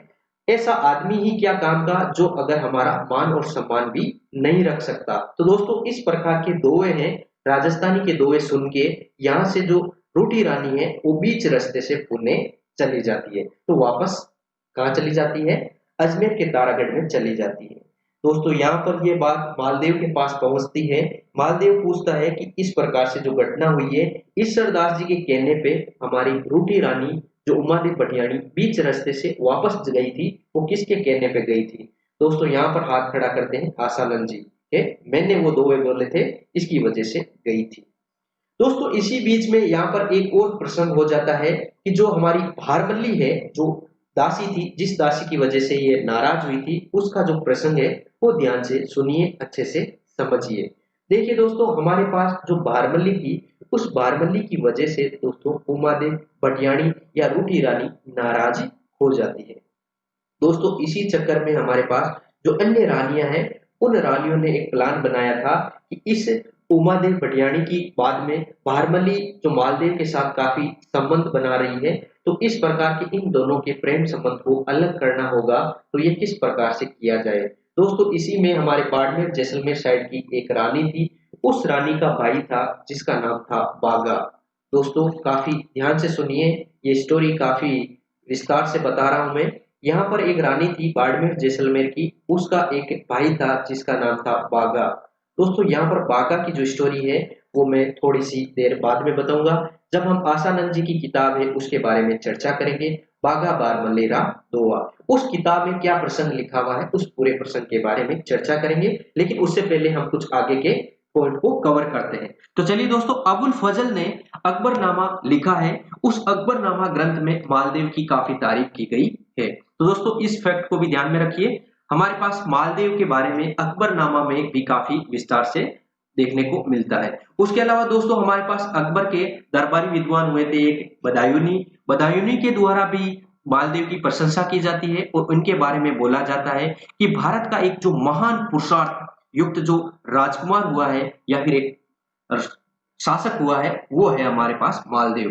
तो दोस्तों सीधा सा पूछा जा सकता है, मालदेव को भारत का महान पुरुषार्थी राजकुमार किसके द्वारा कहा गया था। तो दोस्तों ये किसके द्वारा कहा गया है, ये बदायूनी जो अकबर के दरबारी विद्वान है उनके द्वारा ये कहा गया था। काफी इंपॉर्टेंट चीज हो जाती है। उसके बाद में देखिए दोस्तों, हम मालदेव जी की कुछ उपाधियों के बारे में चर्चा करते हैं। दोस्तों फारसी इतिहासकार या फारसी ग्रंथों में इनको हसमत वाला राजा बोला गया है। हसमत वाला राजा है, उसका मतलब होता है एक वीर राजा या फिर बहादुर राजा। और इसके अलावा दोस्तों इनको हिंदू बादशाह नामक उपाधि भी दी गई है। इसके बाद में दोस्तों हम इतिहासकार या दरबारी विद्वानों के बारे में देखते हैं। यहीं से दोस्तों हमारी जो बागा बारमल्ली की जो स्टोरी है, प्रेम प्रसंग है, जो बागा बारमल्ली रा दोहा आसानंद जी की किताब है, उसके बारे में इसका वर्णन मिलता है। वो विस्तार से अभी बताता हूँ किस प्रकार की इसमें स्टोरी का वर्णन मिलता है। लेकिन उससे पहले देखिए दोस्तों, हमारे पास इनके जो दरबारी विद्वान है ईश्वरदास जी, उन ईश्वरदास जी के द्वारा भी 2-3 किताबों की रचना की जाती है। उन किताबों के नाम सुनिए, हाला जालारी कुंडलियां, दोस्तों इसको सूर सतसई के नाम से भी जाना जाता है। उसके बाद में दोस्तों ईश्वरदास जी की अगली किताब है देवीयाण, और इसके बाद में अगली किताब है हरिरस। दोस्तों याद रखिएगा, इसमें से ईश्वरदास जी की जो रचनाएं हैं, उस रचना में से आपके आरएएस और फर्स्ट ग्रेड में भी सवाल पूछा गया है। तो ध्यान से सुनिए दोस्तों, सूर सतसई या फिर हाला जालारी कुंडलियां, दोनों नाम से जो पुस्तक है वो आपको एग्जाम में देके पूछी जा सकती है। इस पुस्तक की जो रचनाकार है या रचयिता है वो है ईश्वरदास जी। तो चलिए दोस्तों, ये हो गई दरबारी विद्वान ईश्वरदास जी के बारे में। अब हमारा जो मालदेव और बागा बारमल्ली और हमारे पास उमादेव भटियाणी की जो प्रेम स्टोरी है, फिर किस प्रकार से इनमें जो लड़ाई हो जाती है, द्वंद्व हो जाता है, उसके बारे में विस्तार से चर्चा करते हैं। तो दोस्तों किस प्रकार की घटना होती है, अच्छे से ध्यान से सुनिए दोस्तों। यहाँ पर हमारे पास में क्या होता है दोस्तों, जो बागा नामक व्यक्ति है, उसकी जो बहन है, उसका विवाह दोस्तों मालदेव के साथ करवाया जाता है। दोस्तों ध्यान से सुनिए, जो बागा है, उस बागा की सिस्टर या बहन है, उसका विवाह मालदेव के साथ करवाया जाता है। और दोस्तों यहाँ पर भारमल्ली नामक जो दासी है, जिस दासी की वजह से क्या होती है, हमारा जो उमादेव भटियाणी नाराज हो जाती है, उसके बाद में दोस्तों हमारे पास बाकी जो रानियां हैं वो एक प्लान बनाती है कि इस भारमल्ली का कुछ काम करना पड़ेगा। दोस्तों इसी को ध्यान में रखते हुए बाघा को उसकी बहन के द्वारा जोधपुर में बुलाया जाता है, और जैसे ही वो जोधपुर में आते हैं तो जोधपुर में आने के बाद कुछ समय वो भारमल्ली के करीब आते हैं, और भारमल्ली के करीब आते आते उसके बाद में दोस्तों जो इनकी बहन है वो बहन प्लान बनाती है कि बाघा जो भैया इस प्रकार की स्टोरी है, आपको कुछ न कुछ इसका इलाज करना पड़ेगा। तो बाघा बोलता है ठीक है, आप तो एक काम करना, जब जैसे ही मैं यहाँ से जोधपुर से रवाना हूँ तो रवाना हूँ तब तिलक निकालने के लिए थाली लेके आप खुद मत आना, इस बारमल्ली को भेज देना। तो दोस्तों यहाँ पर ऊंट पे सवार होके तैयार होते हैं हमारे पास बाघा, और जैसे ही तिलक करना होता है तो दासी भारमल्ली बोलती है कि बाघा जाने के लिए तैयार है, उनका तिलक कर दो। तो दोस्तों यहाँ पर रानी बोलती है भारमल्ली ये थाली पकड़ के तू जा, उनको रोक, तब तक मैं आती हूँ। तो दोस्तों जैसे ही हमारे पास यहाँ पर भारमल्ली के द्वारा ऊंट पे सवार जो बाघा है उसके पास जाती है, और जाके थाल लेके जैसी खड़ी होती है दोस्तों, तो उस समय बाघा क्या करता है, उसका हाथ पकड़ के ऊंट पे बैठा लेता है, ऊंट गाड़े पे बैठा लेता है। बैठाने के बाद में दोस्तों यहाँ से बाघा लेके जाता है बाड़मेर वाले क्षेत्र में। और बाघा दोस्तों एक प्रकार का व्यक्ति था जो अमीरों को लूटता था, और लूटा हुआ धन किसको देता था, गरीबों को देता था। दोस्तों यहाँ पर इन दोनों के बीच में इस प्रकार की स्टोरी कुछ इतिहासकार बताते हैं कि जैसे ही जोधपुर से लेके बाड़मेर या इस वाले क्षेत्र में बाघा जाता है, तो जाते जाते ऊंट पे बाघा को बारमल्ली से और बारमल्ली को बाघा से, दोनों को एक दूसरे से प्रेम हो जाता है, इस प्रकार की बात बताई जाती है। तो इस स्टोरी के बाद में दोस्तों यहाँ पर ये दोनों बहुत अच्छे से वहां पर रहने लग जाते हैं। अब वापस स्टोरी आती है हमारे पास उमादेव भटियाणी वाली। तो दोस्तों उमादेव भटियाणी के बारे में बोला जाता है, ईश्वरदास जी के कहने पे जैसे ही वो आती है, आने के लिए तैयार हो जाती है, और बीच में आसानंद जी के द्वारा दोहा बोल दिया जाता है कि पति तो तभी पति है जब वो हमारा मान रखे या सम्मान रखे, स्वाभिमान से बड़ा कुछ भी नहीं है। तो ये बात सुन के चली जाती है। तो जैसे ही हमारे पास उमादेव भटियाणी चली जाती है, और उसके बाद में बाघा बारमल्ली को लेके चला जाता है। तो यहाँ पर मालदेव के द्वारा पूछा जाता है कि वो कौन व्यक्ति था जिसके दोहे सुन के यहाँ पर आने वाली हमारी उमादेव भटियाणी नाराज होके पुण्य चली गई। तो यहाँ पर हमारे पास आसानंद जी हाथ खड़े करते हैं कि मैं था साहब। तो आसानंद जी पर अब टास्क दिया जाता है कि अब आपको या तो उमादेव भटियाणी को लाना पड़ेगा या फिर भारमल्ली को लाना पड़ेगा। दोस्तों यहाँ पर भारमल्ली को लाने के लिए क्या है, आसानंद जी यहाँ से जाते हैं, और जाके बाड़मेर में जैसे ही पता चलता है बाघा को, आसानंद जी बड़े विद्वान हैं, वो आ रहे हैं। तो दोस्तों बाघा एक प्रकार का डाकू था, चोर था, वो अमीरों को लूटता था, गरीबों को देता था, धन सौंप देता था, लेकिन वो एक प्रकार का था, इस प्रकार का आदमी था दोस्तों, विद्वानों का बहुत सम्मान करता था। तो उसको जैसे ही पता चला आसानंद जी आ रहे हैं, तो दोस्तों वो दौड़ा दौड़ा आसानंद जी के सामने जाता है। तो आसानंद जी को लेके आता है, और जैसे ही वो घर पे आसानंद जी बाघा और बारमल्ली के बारे में, उनका व्यवहार, उनका जो प्रेम प्रसंग और उनके एक दूसरे में खुश रहने का जो तरीका देखता है, वो देख के दोस्तों जो आसानंद जी है वो भी उनके पास ही बस जाते हैं, उनके पास ही रह जाते हैं। तो दोस्तों यहाँ पर इसी दौरान इनके द्वारा एक किताब की रचना की गई थी, बाघा बारमल्ली रा दोहा। उसके बाद में दोस्तों इन्होंने एक और पुस्तक की रचना की गई है, उमादेव भटियाणी रा कवि। दोस्तों आरएस 2018 में भी इससे संबंधित सवाल पूछा गया है, तो आपको विशेष रूप से जो मालदेव शासक है उसके बारे में विस्तार से अध्ययन करना चाहिए। तो दोस्तों क्या होता है कि जब हमारे मालदीव शासक रहते हैं तो उनके दोस्तों जो पुत्र होते हैं जिनका नाम है राम, उदयसिंह, रायमल और दोस्तों चंद्रसेन। तो दोस्तों उन्होंने राम और उदयसिंह जो उनके ज्येष्ठ पुत्र है उनको अगला उत्तराधिकारी या शासक घोषित नहीं किया जाता है, बल्कि उनको दोस्तों छोटी छोटी सी जागीर है वो जागीर दे दी जाती है, और जो अपना उत्तराधिकारी है वो चंद्रसेन को घोषित कर दिया जाता है। दोस्तों इस बात से नाराज होके जो इनके बड़े पुत्र या ज्येष्ठ पुत्र थे वो यहाँ से चले जाते हैं, कहाँ पर, अकबर के दरबार में चले जाते हैं, या फिर अकबर से सहायता मांगने के लिए उनके पास चले जाते हैं। तो दोस्तों यहाँ पे आप देख सकते हो मालदेव ने अपने बड़े बेटे को राजा नहीं बनाया और छोटे बेटे चंद्रसेन को अपना उत्तराधिकारी घोषित कर दिया था। इसके बाद में दोस्तों इसके जो बड़े बेटे हैं जो राम, और उसके बाद में दोस्तों जो जोधपुर के शासक बने थे मोटा राजा उदय सिंह के नाम से, दोस्तों ये दोनों चले जाते हैं अकबर के दरबार में। उसके बाद में दोस्तों क्या होता है, जैसे ही अकबर के दरबार में जाते हैं, अकबर से सहायता मांगते हैं, तो दोस्तों अकबर के द्वारा इनके लिए इनके साथ सेना भेज दी जाती है।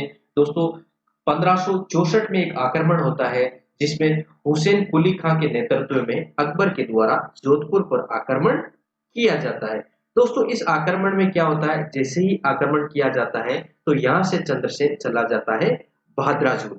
तो दोस्तों जैसे ही हमारे पास यहाँ पर 1564 में जब अकबर के द्वारा हुसैन कुली खां के नेतृत्व में आक्रमण किया जाता है तो हमारा चंद्रसेन यहाँ से चला जाता है भाद्राजून, जो कहां पर है दोस्तों, वर्तमान में जालोर में स्थित एक जगह है। इसके बाद में दोस्तों क्या होता है, इनके बहुत ही पॉपुलर 1570 का नागौर दरबार का गठन किया गया था। दोस्तों इसका जो मुख्य उद्देश्य था नागौर दरबार के गठन का, वो क्या उद्देश्य था, अकबर के द्वारा माइंड गेम खेलते हुए जो अपने राजस्थान के जितने भी राजा थे उन राजा को अधीनता स्वीकार करवाने के बहाने से दोस्तों उन्होंने नागौर दरबार का गठन किया था। और उसका जो वास्तविक उद्देश्य था वो था राजाओं को अधीनता स्वीकार करवाने के लिए, लेकिन इन्होंने अकाल राजकारियों के नाम पर इस दरबार का गठन करवाया था। दोस्तों इस दरबार में क्या होता है, इसकी इंपॉर्टेंस क्या है उसके बारे में देखिए। दोस्तों इस दरबार में भाग लेने वाले हैं जैसलमेर के हर्राज और हमारे बीकानेर के कल्याणमल, और जो जोधपुर के हैं दोस्तों वो चंद्रसेन का बड़ा भाई है उदय सिंह, वो इस दरबार में भाग लेता है और दोस्तों इनके द्वारा अकबर की अधीनता स्वीकार कर ली जाती है। इसके अलावा दोस्तों क्या होता है, जैसे ही इनके द्वारा अधीनता स्वीकार की जाती है तो हमारे पास जो राजस्थान की राजपूत शासक है वो यहाँ से दोस्तों नागौर दरबार के बाद दो अलग अलग गुटों में बदल जाते हैं। एक तो दोस्तों अकबर के सहयोगी या मुगल सहयोगी और दूसरे बनते हैं मुगल विरोधी। तो दोस्तों मुगल विरोधी में हमारे प्रमुख जो शासक है वो है मारवाड़ के चंद्रसेन, और हमारे मेवाड़ में जहां पर हमने मेवाड़ के इतिहास में कंप्लीट इतिहास में चर्चा की थी दोस्तों, महाराणा प्रताप है वो भी जो अकबर के विरोधी रहते हैं, अकबर की अधीनता आजीवन स्वीकार नहीं करते हैं। दोस्तों इस प्रकार से 1570 के जो नागौर दरबार का महत्व है वो क्या है, यहाँ पर जो राजपूत राजा है वो दो गुटों में या दो शाखाओं में, मुगल विरोधी और मुगल सहयोगी शाखाओं में बढ़ जाते हैं। दोस्तों इस दरबार में हमारे जोधपुर के जो राजा है चंद्रसेन, जो मालदीव के उत्तराधिकारी घोषित किए गए थे, वो भी इस दरबार में भाग लेते हैं। लेकिन दोस्तों अपने बड़े भाई का जो अकबर के दरबार में प्रभाव देके वहां से अकबर से बिना मुलाकात किए पुणे निकल जाते हैं। तो दोस्तों यहाँ पर आप देख सकते हो अनुकूल स्थिति ना देख के, इसका अर्थ सीधा सा है दोस्तों, यहाँ पर जो अकबर के दरबार में जो उदय सिंह का प्रभाव था उस उदय सिंह के प्रभाव को देख के चंद्रसेन बिना मुलाकात किए यहाँ से चले जाते हैं पुणे। दोस्तों इस बात से अकबर नाराज होता है और अकबर इसके बाद में 1577 से लेके दोस्तों यहाँ पर 1574 के आसपास एक आक्रमण करता है, भाद्राजून पर आक्रमण करता है। और जैसे ही अकबर के द्वारा भाद्राजून पे आक्रमण किया जाता है दोस्तों, यहाँ से चंद्रसेन राठौड़ों की जो स्वर्ण स्थली के नाम से जाना जाता है, सिवाना का दुर्ग या बाड़मेर में स्थित जो दुर्ग है वहां पे चले जाते हैं। याद रखिएगा दोस्तों, यहाँ से अकबर के द्वारा जब 1574 में आक्रमण किया जाता है नागौर दरबार के बाद में, तब ये भाद्राजून से कहाँ चले जाते हैं, सिवाना चले जाते हैं। दोस्तों इसके बाद में सिवाना पे जब आक्रमण किया जाता है तो दोस्तों सिवाना से निकल के ये चले जाते हैं सोजत के पास एक जगह है सारण की पहाड़ियां, जहां पर दोस्तों इनकी मृत्यु हो जाती है 1581 में।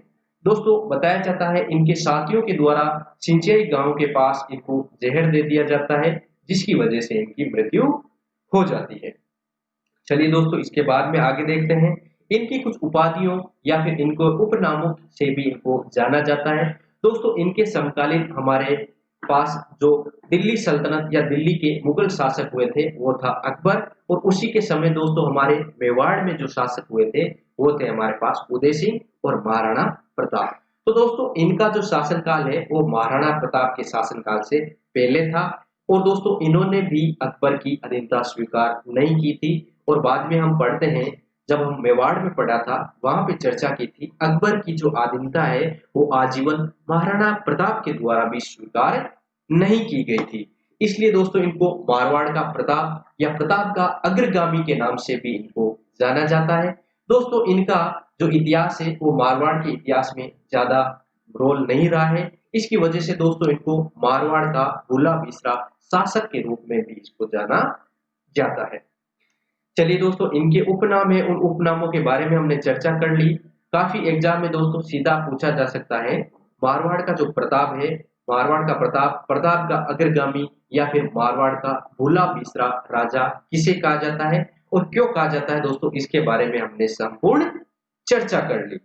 चलिए दोस्तों इसके बाद में महाराणा प्रताप की राज तिलक जब हुआ था उसमें चंद्रसेन भी वहां पर उपस्थित हुए थे। सीधा पूछा जा सकता है महाराणा प्रताप की राज तिलक में स्टेटमेंट के रूप में, तो वहां पर चंद्रसेन भी उपस्थित थे। दोस्तों इस सब झमेले के अंदर क्या होता है, 1572 में जब बीकानेर के जो शासक हैं रायसिंह, उन रायसिंह को 1572 से लेके 1574 में जो जोधपुर किला को प्रशासक नियुक्त किया गया था और अकबर के द्वारा जोधपुर को खालसा भूमि, दोस्तों खालसा भूमि का मतलब होता है इस प्रकार की भूमि जिसका नियंत्रण सीधा केंद्र के हाथ में या केंद्र के अधीन जो भूमि हो उसे खालसा भूमि के नाम से जाना जाता है। दोस्तों यहाँ पर अकबर के द्वारा इसको खालसा भूमि घोषित किया गया था। और दोस्तों जब हम अजीत सिंह के शासनकाल की चर्चा करेंगे उस समय औरंगजेब के द्वारा भी जोधपुर को खालसा भूमि घोषित कर दिया गया था। तो उस समय दोस्तों यहाँ पर यह सवाल भी पूछा जाता है कि बीकानेर के जो प्रशासक है वो किसको नियुक्त किया गया था या किसके द्वारा नियुक्त किया गया था। तो दोस्तों अकबर के द्वारा राय सिंह को यहाँ का प्रशासक नियुक्त किया गया था। उसके बाद में दोस्तों हम मोटा राजा उदय सिंह की बात करें जो नागौर दरबार में दोस्तों जोधपुर की तरफ से भाग लेते हैं तथा मारवाड़ का जो प्रथम शासक है जिसके द्वारा अकबर की अधीनता स्वीकार की जाती है। तो दोस्तों यहाँ पर मोटा राजा उदय सिंह की हम बात करें तो इनकी जो बेटी है उस बेटी का नाम आता है मानीबाई। दोस्तों इनके द्वारा जहांगीर के साथ इसका विवाह करवा दिया जाता है और विवाह दोस्तों यहाँ पर जो जहांगीर है उनके द्वारा इनको जगत गोसाई की उपाधि दी जाती है। दोस्तों कुछ इतिहासकार इन्हें जोधाबाई के नाम से भी जाना जाता है। याद रखिए दोस्तों काफी जगह ऐतिहासिक स्रोतों में मिलता है कि जोधाबाई है वो अकबर की पत्नी थी। दोस्तों जोधाबाई अकबर की पत्नी नहीं थी, वो अकबर के पुत्र जहांगीर की पत्नी थी और इन्हें जहांगीर के द्वारा जगत गोसाई की उपाधि दी गई थी। और दोस्तों इनका जो पुत्र है सांझा या खुरम के नाम से जिसको जाना जाता है वो मानीबाई का पुत्र था जो बाद में जो मुगल सत्ता का शासक बनता है और शाहजहां के नाम से शासन करता है। इसके बाद में दोस्तों देखिए मोटा राजा उदय सिंह है वो जोधपुर के पहले शासक थे जिन्होंने मुगलों की अधीनता स्वीकार की और उनके साथ वैवाहिक संबंध स्थापित करने वाला जो शासक है वो कौन था हमारे बीच में। मारवाड़ के शासक के बारे में चर्चा करें तो दोस्तों मोटा राजा उदय सिंह था जिसने मुगलों की अधीनता स्वीकार की थी और दोस्तों उदय सिंह को मोटा राजा की जो उपाधि दी थी वो भी अकबर के द्वारा दी गई थी। चलिए दोस्तों यहाँ तक बात हो गई। इसके बाद में दोस्तों मोटा राजा उदय सिंह के एक पुत्र की बात करें उनका नाम है किशन सिंह। दोस्तों किशन सिंह के द्वारा ही मोटा राजा उदय सिंह के पुत्र के द्वारा ही जो आज वर्तमान में अजमेर में एक शहर है किशनगढ़, उस किशनगढ़ शहर की स्थापना मोटा राजा उदय सिंह के पुत्र किशन सिंह के द्वारा 1609 ईस्वी में की गई थी। इसके बाद में दोस्तों यहाँ पर मोटा राजा उदय सिंह का जो भाई था रायमल, उस रायमल के पुत्र थे दोस्तों कल्ला रायमलोद। उनकी स्टोरी के बारे में थोड़ा सा सुनिए दोस्तों। यहाँ पर हमारा सिवाना का जो द्वितीय शाखा है जिसके बारे में हमने चौहान वंश के इतिहास में चर्चा करते हैं, वही दोस्तों सिवाना का जो प्रथम शाखा है उसके बारे में देखिए।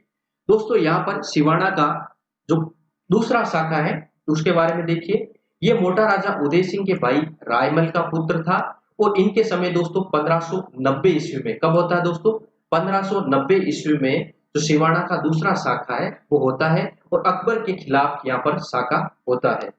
कला रायमलोद की मृत्यु होने से पहले ही इनके द्वारा अपने जो मर्सिये हैं, मर्सियों का मतलब होता है दोस्तों कोई भी वीर शासक या वीर राजकुमार जिस तरीके से लड़ता हुआ वीरता पूर्वक लड़ता हुआ मारा जाता है, शहीद हो जाता है, उसकी वीरता के लिए जो दोहे किसी कवि के द्वारा उसकी मृत्यु के उपरांत उसकी वीरता में जो दोहे लिखे जाते हैं उसे बोला जाता है मरसिए। लेकिन दोस्तों यहाँ पर कल्ला रायबलोत ने अपनी मृत्यु से पहले ही अपने मरसिए लिखवा लिए गए थे और ये मरसिए अपने जो पृथ्वीराज राठौड़ है बीकानेर के एक प्रसिद्ध कवि है उनके द्वारा अपने मरसिए लिखवाए गए थे। दोस्तों एग्जाम में आपको सीधा सीधा यहाँ से सवाल देखने को मिल सकता है कि इनके जो मरसी है वो किसके द्वारा लिखे गए थे। तो यहाँ पर मरसी किसके द्वारा लिखे गए थे दोस्तों, इनके मरसी लिखने वाला कौन था, जो बीकानेर का शासक है हमारे पास है, बीकानेर के शासक रायमल, उनके भाई थे, राय सिंह के भाई थे पृथ्वी सिंह,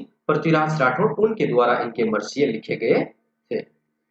चलिए दोस्तों इसके बाद में हम बात करते हैं जसवंत सिंह के शासनकाल के बारे में। और जसवंत सिंह के शासनकाल के बारे में बात करने से पहले दोस्तों दो छोटे छोटे शासक और हुए थे, उनके शासनकाल की गतिविधियों के बारे में देखिए। दोस्तों इनके बाद में मोटा राजा उदय सिंह के बाद में एक जोधपुर के शासक हुए थे जिनका नाम है सूरसिंह। दोस्तों सूरसिंह जब यहाँ के शासक बने थे तो उनको अकबर के द्वारा एक उपाधि दी गई थी, सवाई की उपाधि अकबर के द्वारा उनको दी गई थी। और दोस्तों 1619 तक वो यहाँ के शासक रहे थे। दोस्तों यहाँ पर हमारे पास सूरसिंह के बाद में जो अगले शासक बनते हैं वो बनते हैं गजसिंह। दोस्तों गजसिंह के शासनकाल के समय जो दिल्ली मुगल सत्ता के शासक होते हैं उनका नाम है जहांगीर। तो जहांगीर के द्वारा इनको दल थंबन की उपाधि दी गई थी। और दोस्तों यहाँ पर जो हमारे पास गजसिंह शासक है उनकी दोस्तों एक प्रेमिका थी जिसका नाम है अनारा बेगम। दोस्तों अनारा बेगम जो इनकी प्रेमिका थी, उस प्रेमिका के कहने से दोस्तों इन्होंने अपने ज्येष्ठ पुत्र अमर सिंह को शासक न बनाते हुए जसवंत सिंह को अपना उत्तराधिकारी घोषित कर दिया था। दोस्तों यहाँ पर पहले थोड़ी सी जसवंत सिंह के शासनकाल के बारे में बात करने से पहले हम अमर सिंह के शासनकाल में थोड़ी सी बात कर लेते हैं। दोस्तों अमर सिंह को यहाँ पर जसवंत सिंह का बड़ा बेटा था, लेकिन इनको नागौर का उत्तराधिकारी या फिर नागौर का शासक घोषित किया गया था। और इनके शासनकाल में एक प्रसिद्ध इतिहास में एक प्रसिद्ध स्टोरी रहती है, मतीरे की राड़ के नाम से इस लड़ाई को जाना जाता है। 1644 में बीकानेर के शासक कर्ण सिंह और नागौर के शासक है हमारे पास अमर सिंह, इन दोनों शासकों के बीच में ये युद्ध हुआ था। दोस्तों इस कहानी में काफी इंटरेस्टिंग स्टोरी इस प्रकार से है कि हमारे नागौर में एक बेल होती है मतीरे की, उस बेल के दोस्तों फैलाव की वजह से उसके जो फल है मतीरा है वो लगता है बीकानेर की सीमा में जाके, और उस सीमा के लिए दोस्तों दोनों रियासतों में युद्ध हो जाता है। बताया जाता है कि दोस्तों इन दोनों ही रियासतों में सीमा का विवाद पहले से ही चल रहा था। और फिर 1644 में छोटे से पहले दो खेतों में फिर दो सामंतों में, इस प्रकार से देखते ही देखते दोनों रियासतों में आपस में 1644 में ये युद्ध होता है। इस युद्ध में दोस्तों बीकानेर के जो शासक है उनका नाम है कर्ण सिंह और हमारे नागौर के जो है अमर सिंह। इस युद्ध में दोस्तों अंतिम रूप से जो विजय होती है कर्ण सिंह की विजय हो जाती है। अमर सिंह को दोस्तों हम कटार के धनी के रूप में जानते हैं। और दोस्तों इनके द्वारा जो हमारे दिल्ली मुगल सत्ता के शासक हैं शाहजहां, उनके दरबार में एक इनका सेनापति था सलावत सिंह, उनकी बात का अपमान मानते हुए और उनकी बात को बुरा मानते हुए उन्होंने शाहजहां के दरबार में ही सलावत खां की क्या कर दी थी दोस्तों, हत्या कर दी थी। इसलिए दोस्तों इनकी जो कटार चलाने की गति को कारण इनको कटार का धनी कहा जाता है। और इनकी जो छतरी है दोस्तों, वर्तमान में इनकी छतरी 16 खंभों की छतरी है और नागौर किले में नागौर में इनकी छतरी बनी हुई है।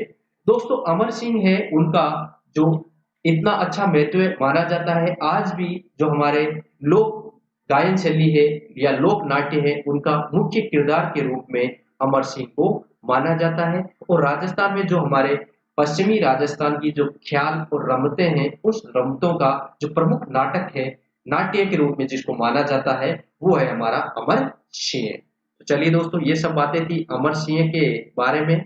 उसके बाद में दोस्तों जसवंत सिंह के शासनकाल के बारे में पुनः हम जसवंत सिंह के पास पहुंचते हैं।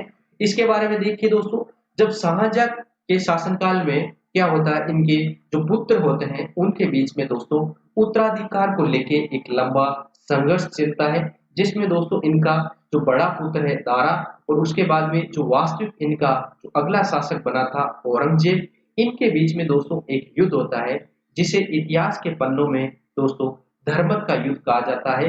और 1658 में ये युद्ध हुआ था।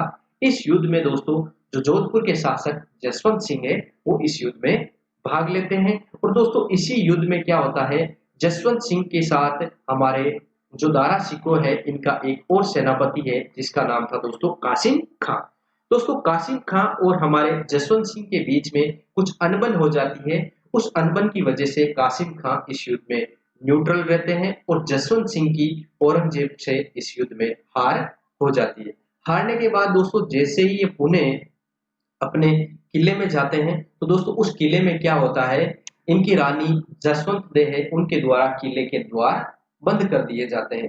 दोस्तों काफी इंटरेस्टिंग सवाल एग्जाम में देखने को मिल सकता है कि वो कौन सा शासक है जब युद्ध से हार के या फिर मुगल सत्ता के उत्तराधिकार संघर्ष में युद्ध हारने के बाद पुणे लौटने पर उसकी रानी के द्वारा किले के द्वार बंद कर लिए थे। तो दोस्तों वो रानी जसवंत दे थी और वो शासक जसवंत सिंह था। और जसवंत सिंह को दोस्तों महाराजा की उपाधि दी गई थी। ये उपाधि शाहजहां के द्वारा दी गई थी। धर्मत के युद्ध के बारे में हमने ऑलरेडी चर्चा कर ली थी दोस्तों। और इसमें जो सेनापति थे कासिम खां इसके बारे में भी चर्चा कर ली। और जैसे ही पुणे लौटते हैं जसवंत दे इसके द्वारा हाड़ी रानी के द्वारा दरवाजे बंद कर लिए जाते हैं। इसके बारे में हमने विस्तार से समझ लिया। इसके बाद में एक और घटना होती है दोस्तों। इसके बाद में उत्तराधिकार का जो अगला संघर्ष होता है उसमें दोस्तों उन्होंने जसवंत सिंह ने औरंगजेब की तरफ से भाग लिया। और दोस्तों औरंगजेब इस युद्ध में विजय हो जाते हैं और अंतिम रूप से जो मुगल शासक है वो औरंगजेब बन के सामने आते हैं।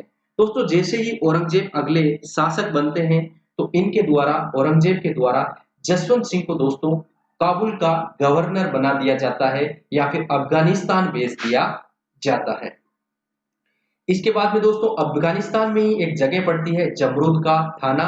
वहां पर दोस्तों 1678 में जसवंत सिंह की मृत्यु हो जाती है।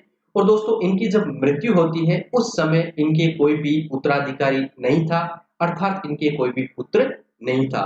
दोस्तों जब इनका पुत्र नहीं था तो इस बात से अगला शासक कौन बने इस बात का फायदा उठा के जो औरंगजेब है उन्होंने सीधा इनको काम पर बुला लिया था।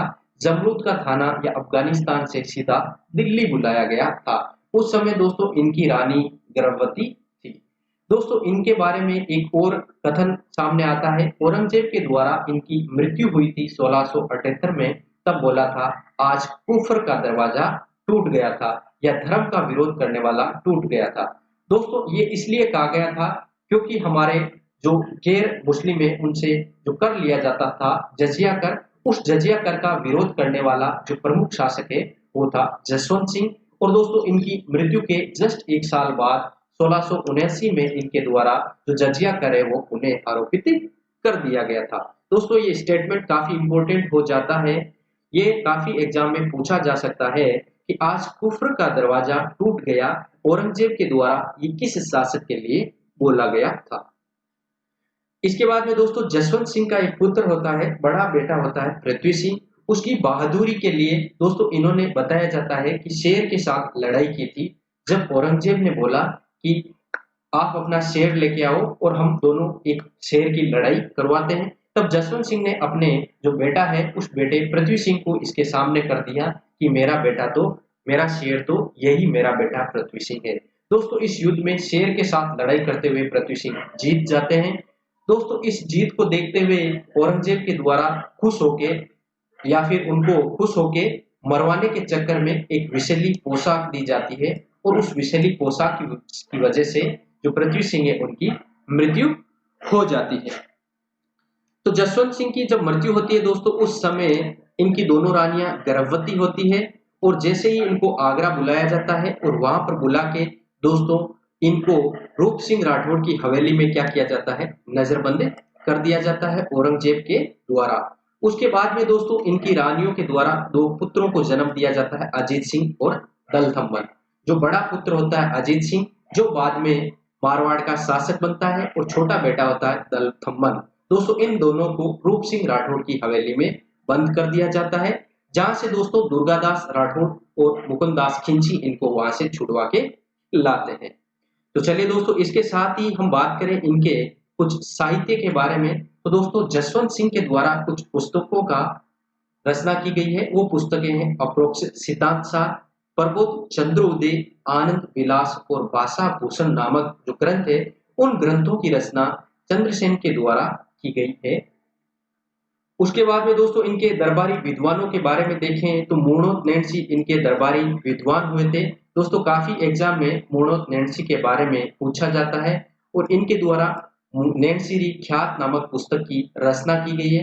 दोस्तों इसमें राजस्थान के लगभग जितनी भी रियासतें हैं उस रियासत के बारे में थोड़ी थोड़ी सी जानकारी मिलती है। उसके साथ ही दोस्तों जोधपुर के जो राजा हैं या फिर जोधपुर के जो शासक है उनकी जो वंशावली है, वंश के बारे में जो जानकारी मिलती है, एक एक राजा के बारे में, कौन राजा था, उसका पुत्र कौन था, अगला शासक कौन था, इस प्रकार से दोस्तों सीरियल ऑर्डर में या फिर क्रमबद्ध जो इतिहास की जानकारी मिलती है वो कहां से मिलती है, हमें नैणसीरी ख्यात से मिलती है।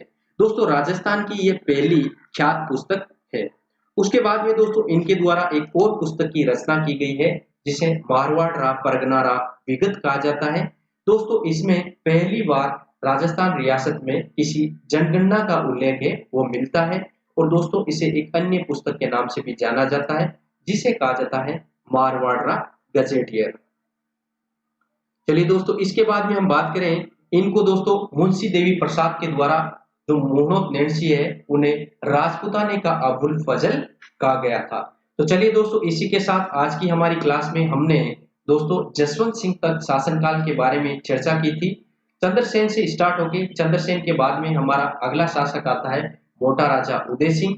उसके पुत्र होते हैं दोस्तों जिसके द्वारा 1609 में किशनगढ़ की स्थापना की जाती है। उसके बाद में दोस्तों दो छोटे छोटे शासक बनते हैं जिसमें दोस्तों सूर सिंह जिनको अकबर के द्वारा सवाई की उपाधि दी जाती है। उसके बाद में गज सिंह शासक बनता है और गज सिंह के द्वारा दोस्तों जो अपना अगला उत्तराधिकारी है अनारा बेगम के कारण दोस्तों बड़े पुत्र अमर सिंह को ना बना के जसवंत सिंह को अपना शासक या उत्तराधिकारी घोषित कर दिया जाता है। जसवंत सिंह युद्ध में भाग लेता है, औरंगजेब के समकालीन होता है, काबुल का गवर्नर रहता है और मृत्यु के समय दोस्तों इनका कोई पुत्र नहीं होता है। तो इसी के बाद में दोस्तों हमारा इनका जो उत्तराधिकारी आएगा उसके बारे में हम अगले लेसन में अजीत सिंह के बारे में चर्चा करेंगे। दोस्तों इससे पहले इनके साहित्य के क्षेत्र में थोड़ा सा जानकारी लेते हैं। दोस्तों जोधपुर में जो राय का बाग पैलेस है उसका निर्माण इनके शासनकाल में जो जसवंत सिंह है उनके द्वारा करवाया गया है और दोस्तों इनकी जो रानी है जसवंत दे उनके द्वारा दोस्तों जोधपुर में कल्याणसर जो तालाब है उसका निर्माण भी करवाया गया था। बात करेंगे किसके बारे में, अजीत सिंह के शासनकाल में क्या घटना घटित हुई थी उसके बारे में हम चर्चा करेंगे।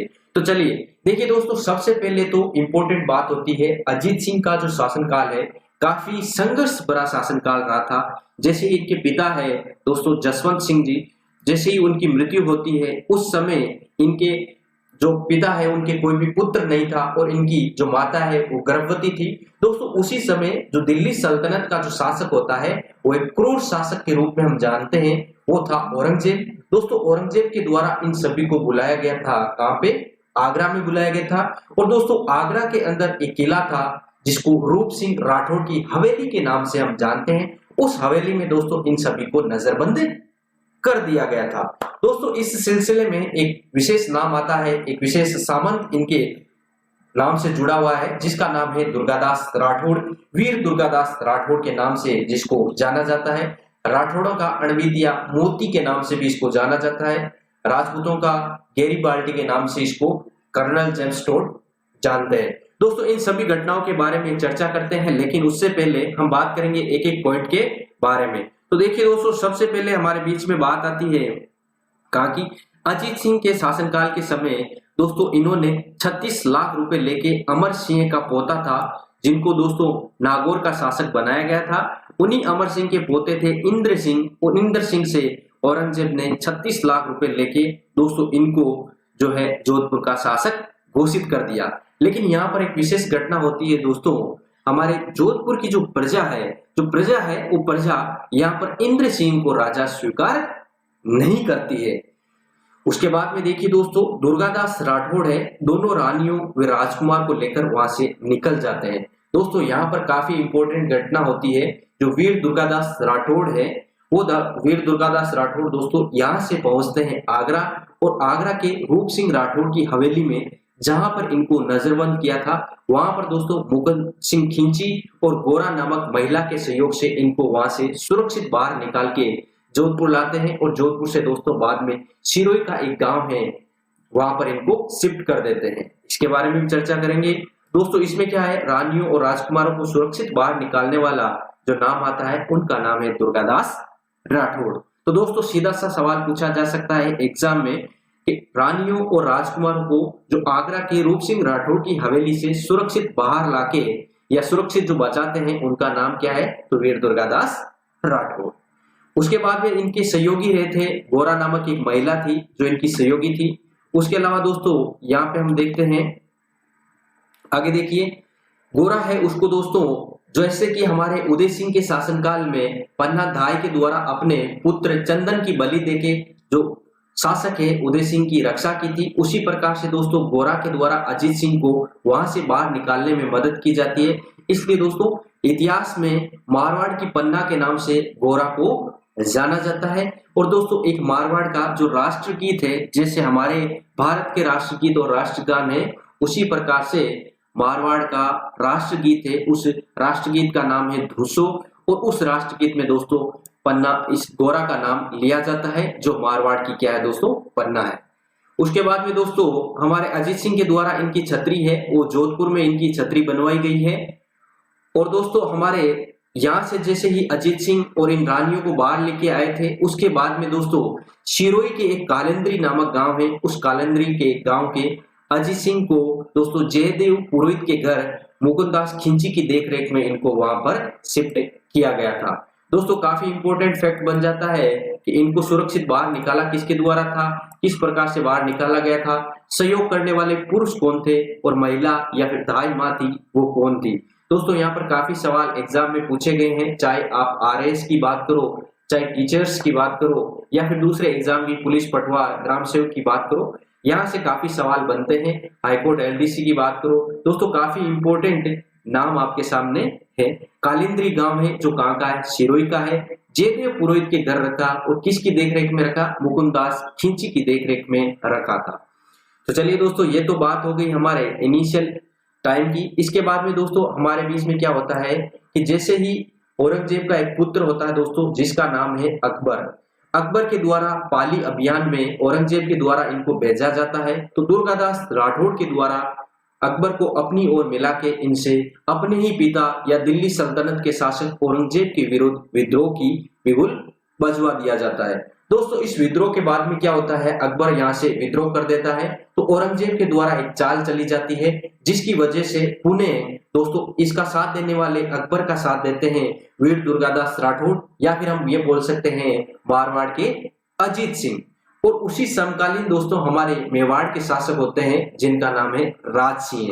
राजसिंह भी इनको समर्थन देते हैं। जैसे ही औरंगजेब के द्वारा चाल चली जाती है कि बेटा आपने बहुत बढ़िया काम किया और कल सुबह जैसे ही मैं सेना लेके आऊं तो वीर दुर्गादास राठौड़ और राज सिंह को बंदी बना लेना। इस बात से दोस्तों इनमें फूट पड़ जाती है और सभी अलग अलग हो जाते हैं। तो दुर्गादास और अकबर के बीच में फूट पड़ जाती है। और इसके बाद में दोस्तों अकबर के जो बेटे हैं और बेटी है, बुलंद अख्तर बेटा है और इनकी बेटी थी सपिता निसु, इन दोनों को वीर दुर्गादास राठौड़ अपने पास रख लेते हैं। और दोस्तों अकबर यहाँ से सहायता मांगने के लिए दक्षिण भारत के जो शिवाजी के पुत्र हैं संभाजी, उनके पास से चले जाते हैं। इसके बाद में दोस्तों यहाँ पर वीर दुर्गादास राठौड़ के द्वारा इनके जो पुत्र और पुत्री है बुलंद अख्तर और सपिता निसु, इनका पालन पोषण किया जाता है। पालन पोषण ही नहीं अपितु इनकी धार्मिक शिक्षा, मुस्लिम शिक्षा का जो बंदोबस्त है वो भी वीर दुर्गादास राठौड़ के द्वारा किया जाता है। और दोस्तों कुछ समय के बाद में क्या होता है, जब इनके एक विद्वान होते हैं ईश्वरदास नागर, इन ईश्वरदास जी नागर के कहने पे इन्होंने पुनः इनको औरंगजेब को सौंप दिया था।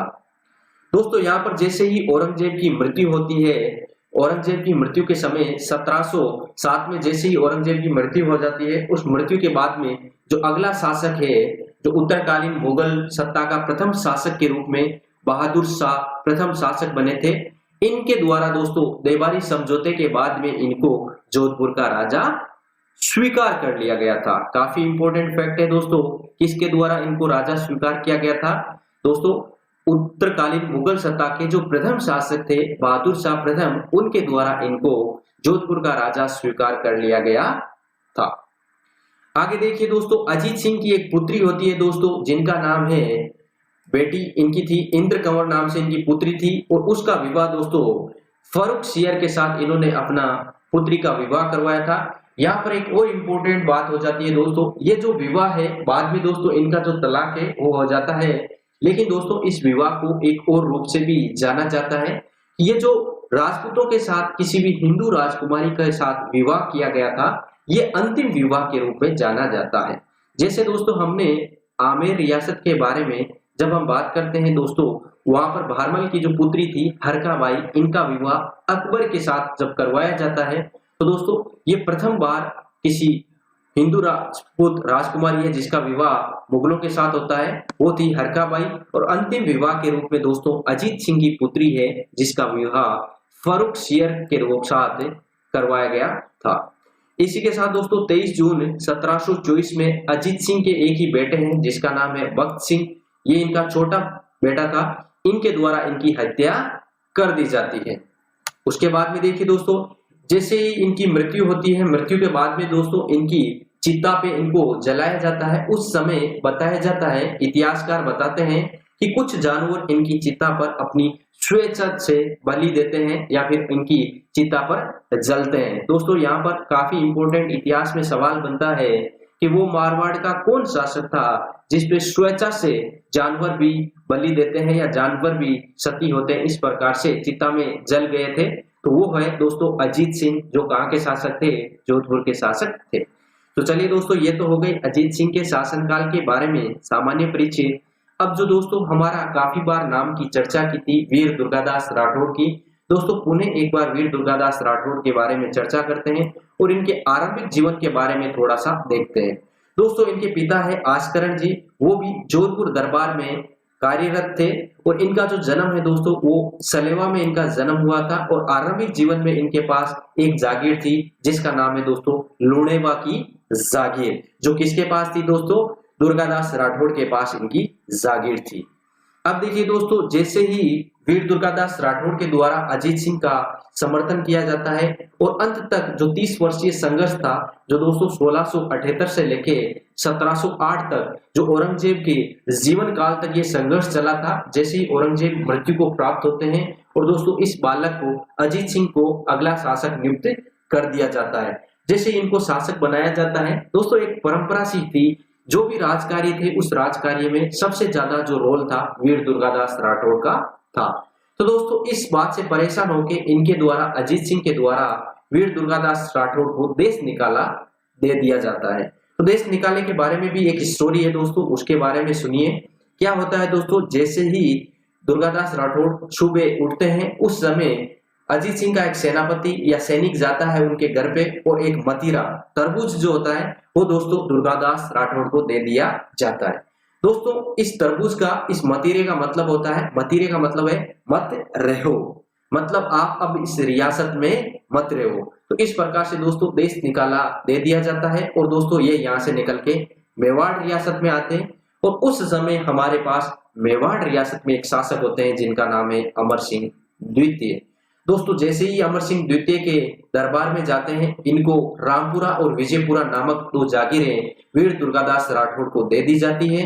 और दोस्तों यहाँ से अंतिम समय पे ये हमारे उज्जैन नामक स्थान पे चले जाते हैं और जहाँ पर दोस्तों एक नदी है शिप्रा नदी, शिप्रा नदी के तट पर दोस्तों वीर दुर्गादास राठौड़ की क्या होती है, मृत्यु हो जाती है। तो ये दोस्तों पूरी की पूरी घटना है वीर दुर्गादास राठौड़ के बारे में, जिनके द्वारा किस प्रकार से राठौड़ों का जो 30 वर्षीय संघर्ष है उसमें रोल रहता है और किस प्रकार से इनके द्वारा जो अजीत सिंह है उनको शासक बनाया जाता है। उसके बाद में दोस्तों हमने यहाँ पर बात की शिप्रा नदी के किनारे इनकी मृत्यु हो जाती है, वहीं इनकी छतरी बनी हुई है। दोस्तों अब दुर्गादास राठौड़ की उपाधियों के बारे में बात करें तो इनको मारवाड़ का अड़बितिया मोती और दोस्तों राजपुताने का गहरी बाल्टी के नाम से इनको जाना जाता है। और दोस्तों वहीं कर्नल जेम्स टोड के द्वारा इनको राठौड़ों का यूलिसिस अर्थात राठौड़ों का उद्धारक के रूप में इनको जाना जाता है। उपाधियों के बारे में विशेष तौर से ध्यान रखिए दोस्तों, कर्नल जेम्स टोड के द्वारा इनको राठौड़ों का यूलिसिस या उद्धारक के रूप में नाम दिया है। चलिए दोस्तों, इसके बाद में जैसे ही हमने बात की, इनके जो छोटा पुत्र है भगत सिंह के द्वारा दोस्तों 1724 में इनकी हत्या कर दी जाती है। और इसके बाद में दोस्तों जो जोधपुर का अगला शासक है वो बनता है अभय सिंह, और भगत सिंह के पास में दोस्तों नागौर की जो जागीर है वो नागौर की जागीर दी जाती है। एक और बात दोस्तों, जैसे ही हमने मेवाड़ के इतिहास में बात की, 17 जुलाई 1734 का जो हुडा सम्मेलन की हमने बात की थी, याद कीजिए जल्दी से दोस्तों, हुडा सम्मेलन में हमारे पास भाग लेने वाले जोधपुर और नागौर के जो शासक थे वो कौन थे? तो अभय सिंह भाग लेते हैं जोधपुर की तरफ से, जो अजीत सिंह के ज्येष्ठ पुत्र थे, और इनके छोटे भाई थे भगत सिंह जिनके पास नागौर की जागीर थी, वो भी दोस्तों इस हुडा सम्मेलन में भाग लेते हैं। इनके समय पर दोस्तों हुडा सम्मेलन के अतिरिक्त क्या घटना घटित होती है उसके बारे में देखिए दोस्तों। हुडा सम्मेलन के अतिरिक्त दोस्तों यहाँ पर एक घटना होती है खेजड़ली घटना। दोस्तों इतिहास में इस खेजड़ली घटना को काफी पॉपुलर तरीके से जाना जाता है। इस खेजड़ली घटना के बारे में देखिए दोस्तों, क्या हुआ था खेजड़ली घटना के बारे में कि जब विक्रमी संवत 1787 का समय था, भाद्रपद शुक्ल दशमी के दिन इनके एक सेनापति के द्वारा दोस्तों यहाँ पर क्या कर दिया जाता है, खेजड़ी के लिए खेजड़ी वृक्ष या वृक्षों की जरूरत होती है दोस्तों। जो किला होता है उस किले या महल के निर्माण के लिए बहुत ज्यादा लकड़ियों की जरूरत होती है। उस समय दोस्तों इनके जो सेनापति है उस सेनापति के द्वारा जो वृक्ष की कटाई की जाती है, उस वृक्ष की कटाई के विरोध में दोस्तों यहाँ की एक बिश्नोई महिला थी जिसका नाम है अमृता देवी। दोस्तों अमृता देवी और इनके पति है जिनका नाम है रामोजी, और इनकी बेटियां थी 3। ये पूरा परिवार से परिवार वृक्षों की रक्षा के लिए वृक्षों के सामने खड़े हो गए और बोला कि इन वृक्षों को ना काटे। दोस्तों उस सेनापति के आदेश है कि वृक्षों के आगे जो भी आता है उसको भी काट दिया जाए। दोस्तों देखते ही देखते इस पूरे संघर्ष में यहाँ पर लगभग 363 लोगों ने अपना बलिदान दे दिया था। और दोस्तों इसीलिए इसी की याद में दोस्तों खेजड़ली जो मेला है वो भरा जाता है, और दोस्तों भाद्रपद शुक्ल दशमी के दिन शहीद दिवस के रूप में भी मनाया जाता है। इसके अलावा दोस्तों यहाँ पर हमारे पास अमृता देवी के नाम पर जो सामाजिकी और वानिकी के क्षेत्र में जो पुरस्कार दिया जाता है दोस्तों, ये पुरस्कार जो संस्थागत रूप में से और व्यक्तिगत रूप दोनों तरीके से अमृता देवी पुरस्कार दिया जाता है। दोस्तों यहाँ पर एक और बात है, यहाँ पर अमृता देवी के द्वारा कहा जाता है कि सिर साटे रूप बचे तो भी सस्ती जान। दोस्तों यहाँ पर हर एक परिवार के द्वारा वृक्षों के सामने आके बोला जाता है। विष्णु समाज को इसीलिए जाना जाता है वन्य क्षेत्र और वन्य जीव के प्रेमी के रूप में जिसको जाना जाता है। जाम्बोजी के द्वारा जिस समाज की या पंथ की स्थापना की गई थी, विष्णु संप्रदाय इसीलिए जाना जाता है। इनके लिए दोस्तों खेजड़ली वृक्ष काफी पवित्र माना जाता है। और जब दोस्तों हम पशुओं में बात करें तो हिरण को ये काफी पवित्र मानते हैं। तो चलिए दोस्तों ये घटनाएं थी प्रमुख जो अभय सिंह के शासनकाल में हुई थी। इसके बाद में दोस्तों इनके 2 प्रमुख दरबारी विद्वान थे जिनका नाम है करणीदान। दोस्तों इनके द्वारा जो पुस्तक की या ग्रंथ की रचना की गई है उसका नाम है सूरज प्रकाश, और दोस्तों इसे विड़द श्रृंगार के नाम से भी जाना जाता है। इसके बाद में दोस्तों इनके एक दरबारी विद्वान और थे जिनका नाम है हमारे पास, क्या नाम है दोस्तों, वीर भाण जिनका नाम था। इनके द्वारा रास रूपक नामक पुस्तक की रचना की गई थी। अब देखिए दोस्तों इस पूरी पुस्तकों में या इन दोनों पुस्तकों की जो विषय वस्तु थी वो विषय वस्तु क्या थी दोस्तों, आजकल एडवांस टाइप के क्वेश्चन बहुत ज्यादा पूछे जाते हैं। तो दोस्तों इन पुस्तकों में या इन ग्रंथों में, दोनों ग्रंथों में अभय सिंह के द्वारा तात्कालिक जो अहमदाबाद के सूबेदार हुए थे बुलंद खां, उनके बीच किस प्रकार का युद्ध संघर्ष हुआ था उसके बारे में इन पुस्तकों में जानकारी प्राप्त होती है। तो ये बस इतनी सी घटना थी जो किसके बारे में थी, अभय सिंह के शासनकाल के बारे में। इसके बाद में दोस्तों हमारे बीच में जो अंतिम शासक के रूप में हम जिसके बारे में पढ़ेंगे वो है मानसिंह, जिनका शासनकाल रहता है दोस्तों 1803 से लेके 1843 तक इनका शासनकाल रहता है।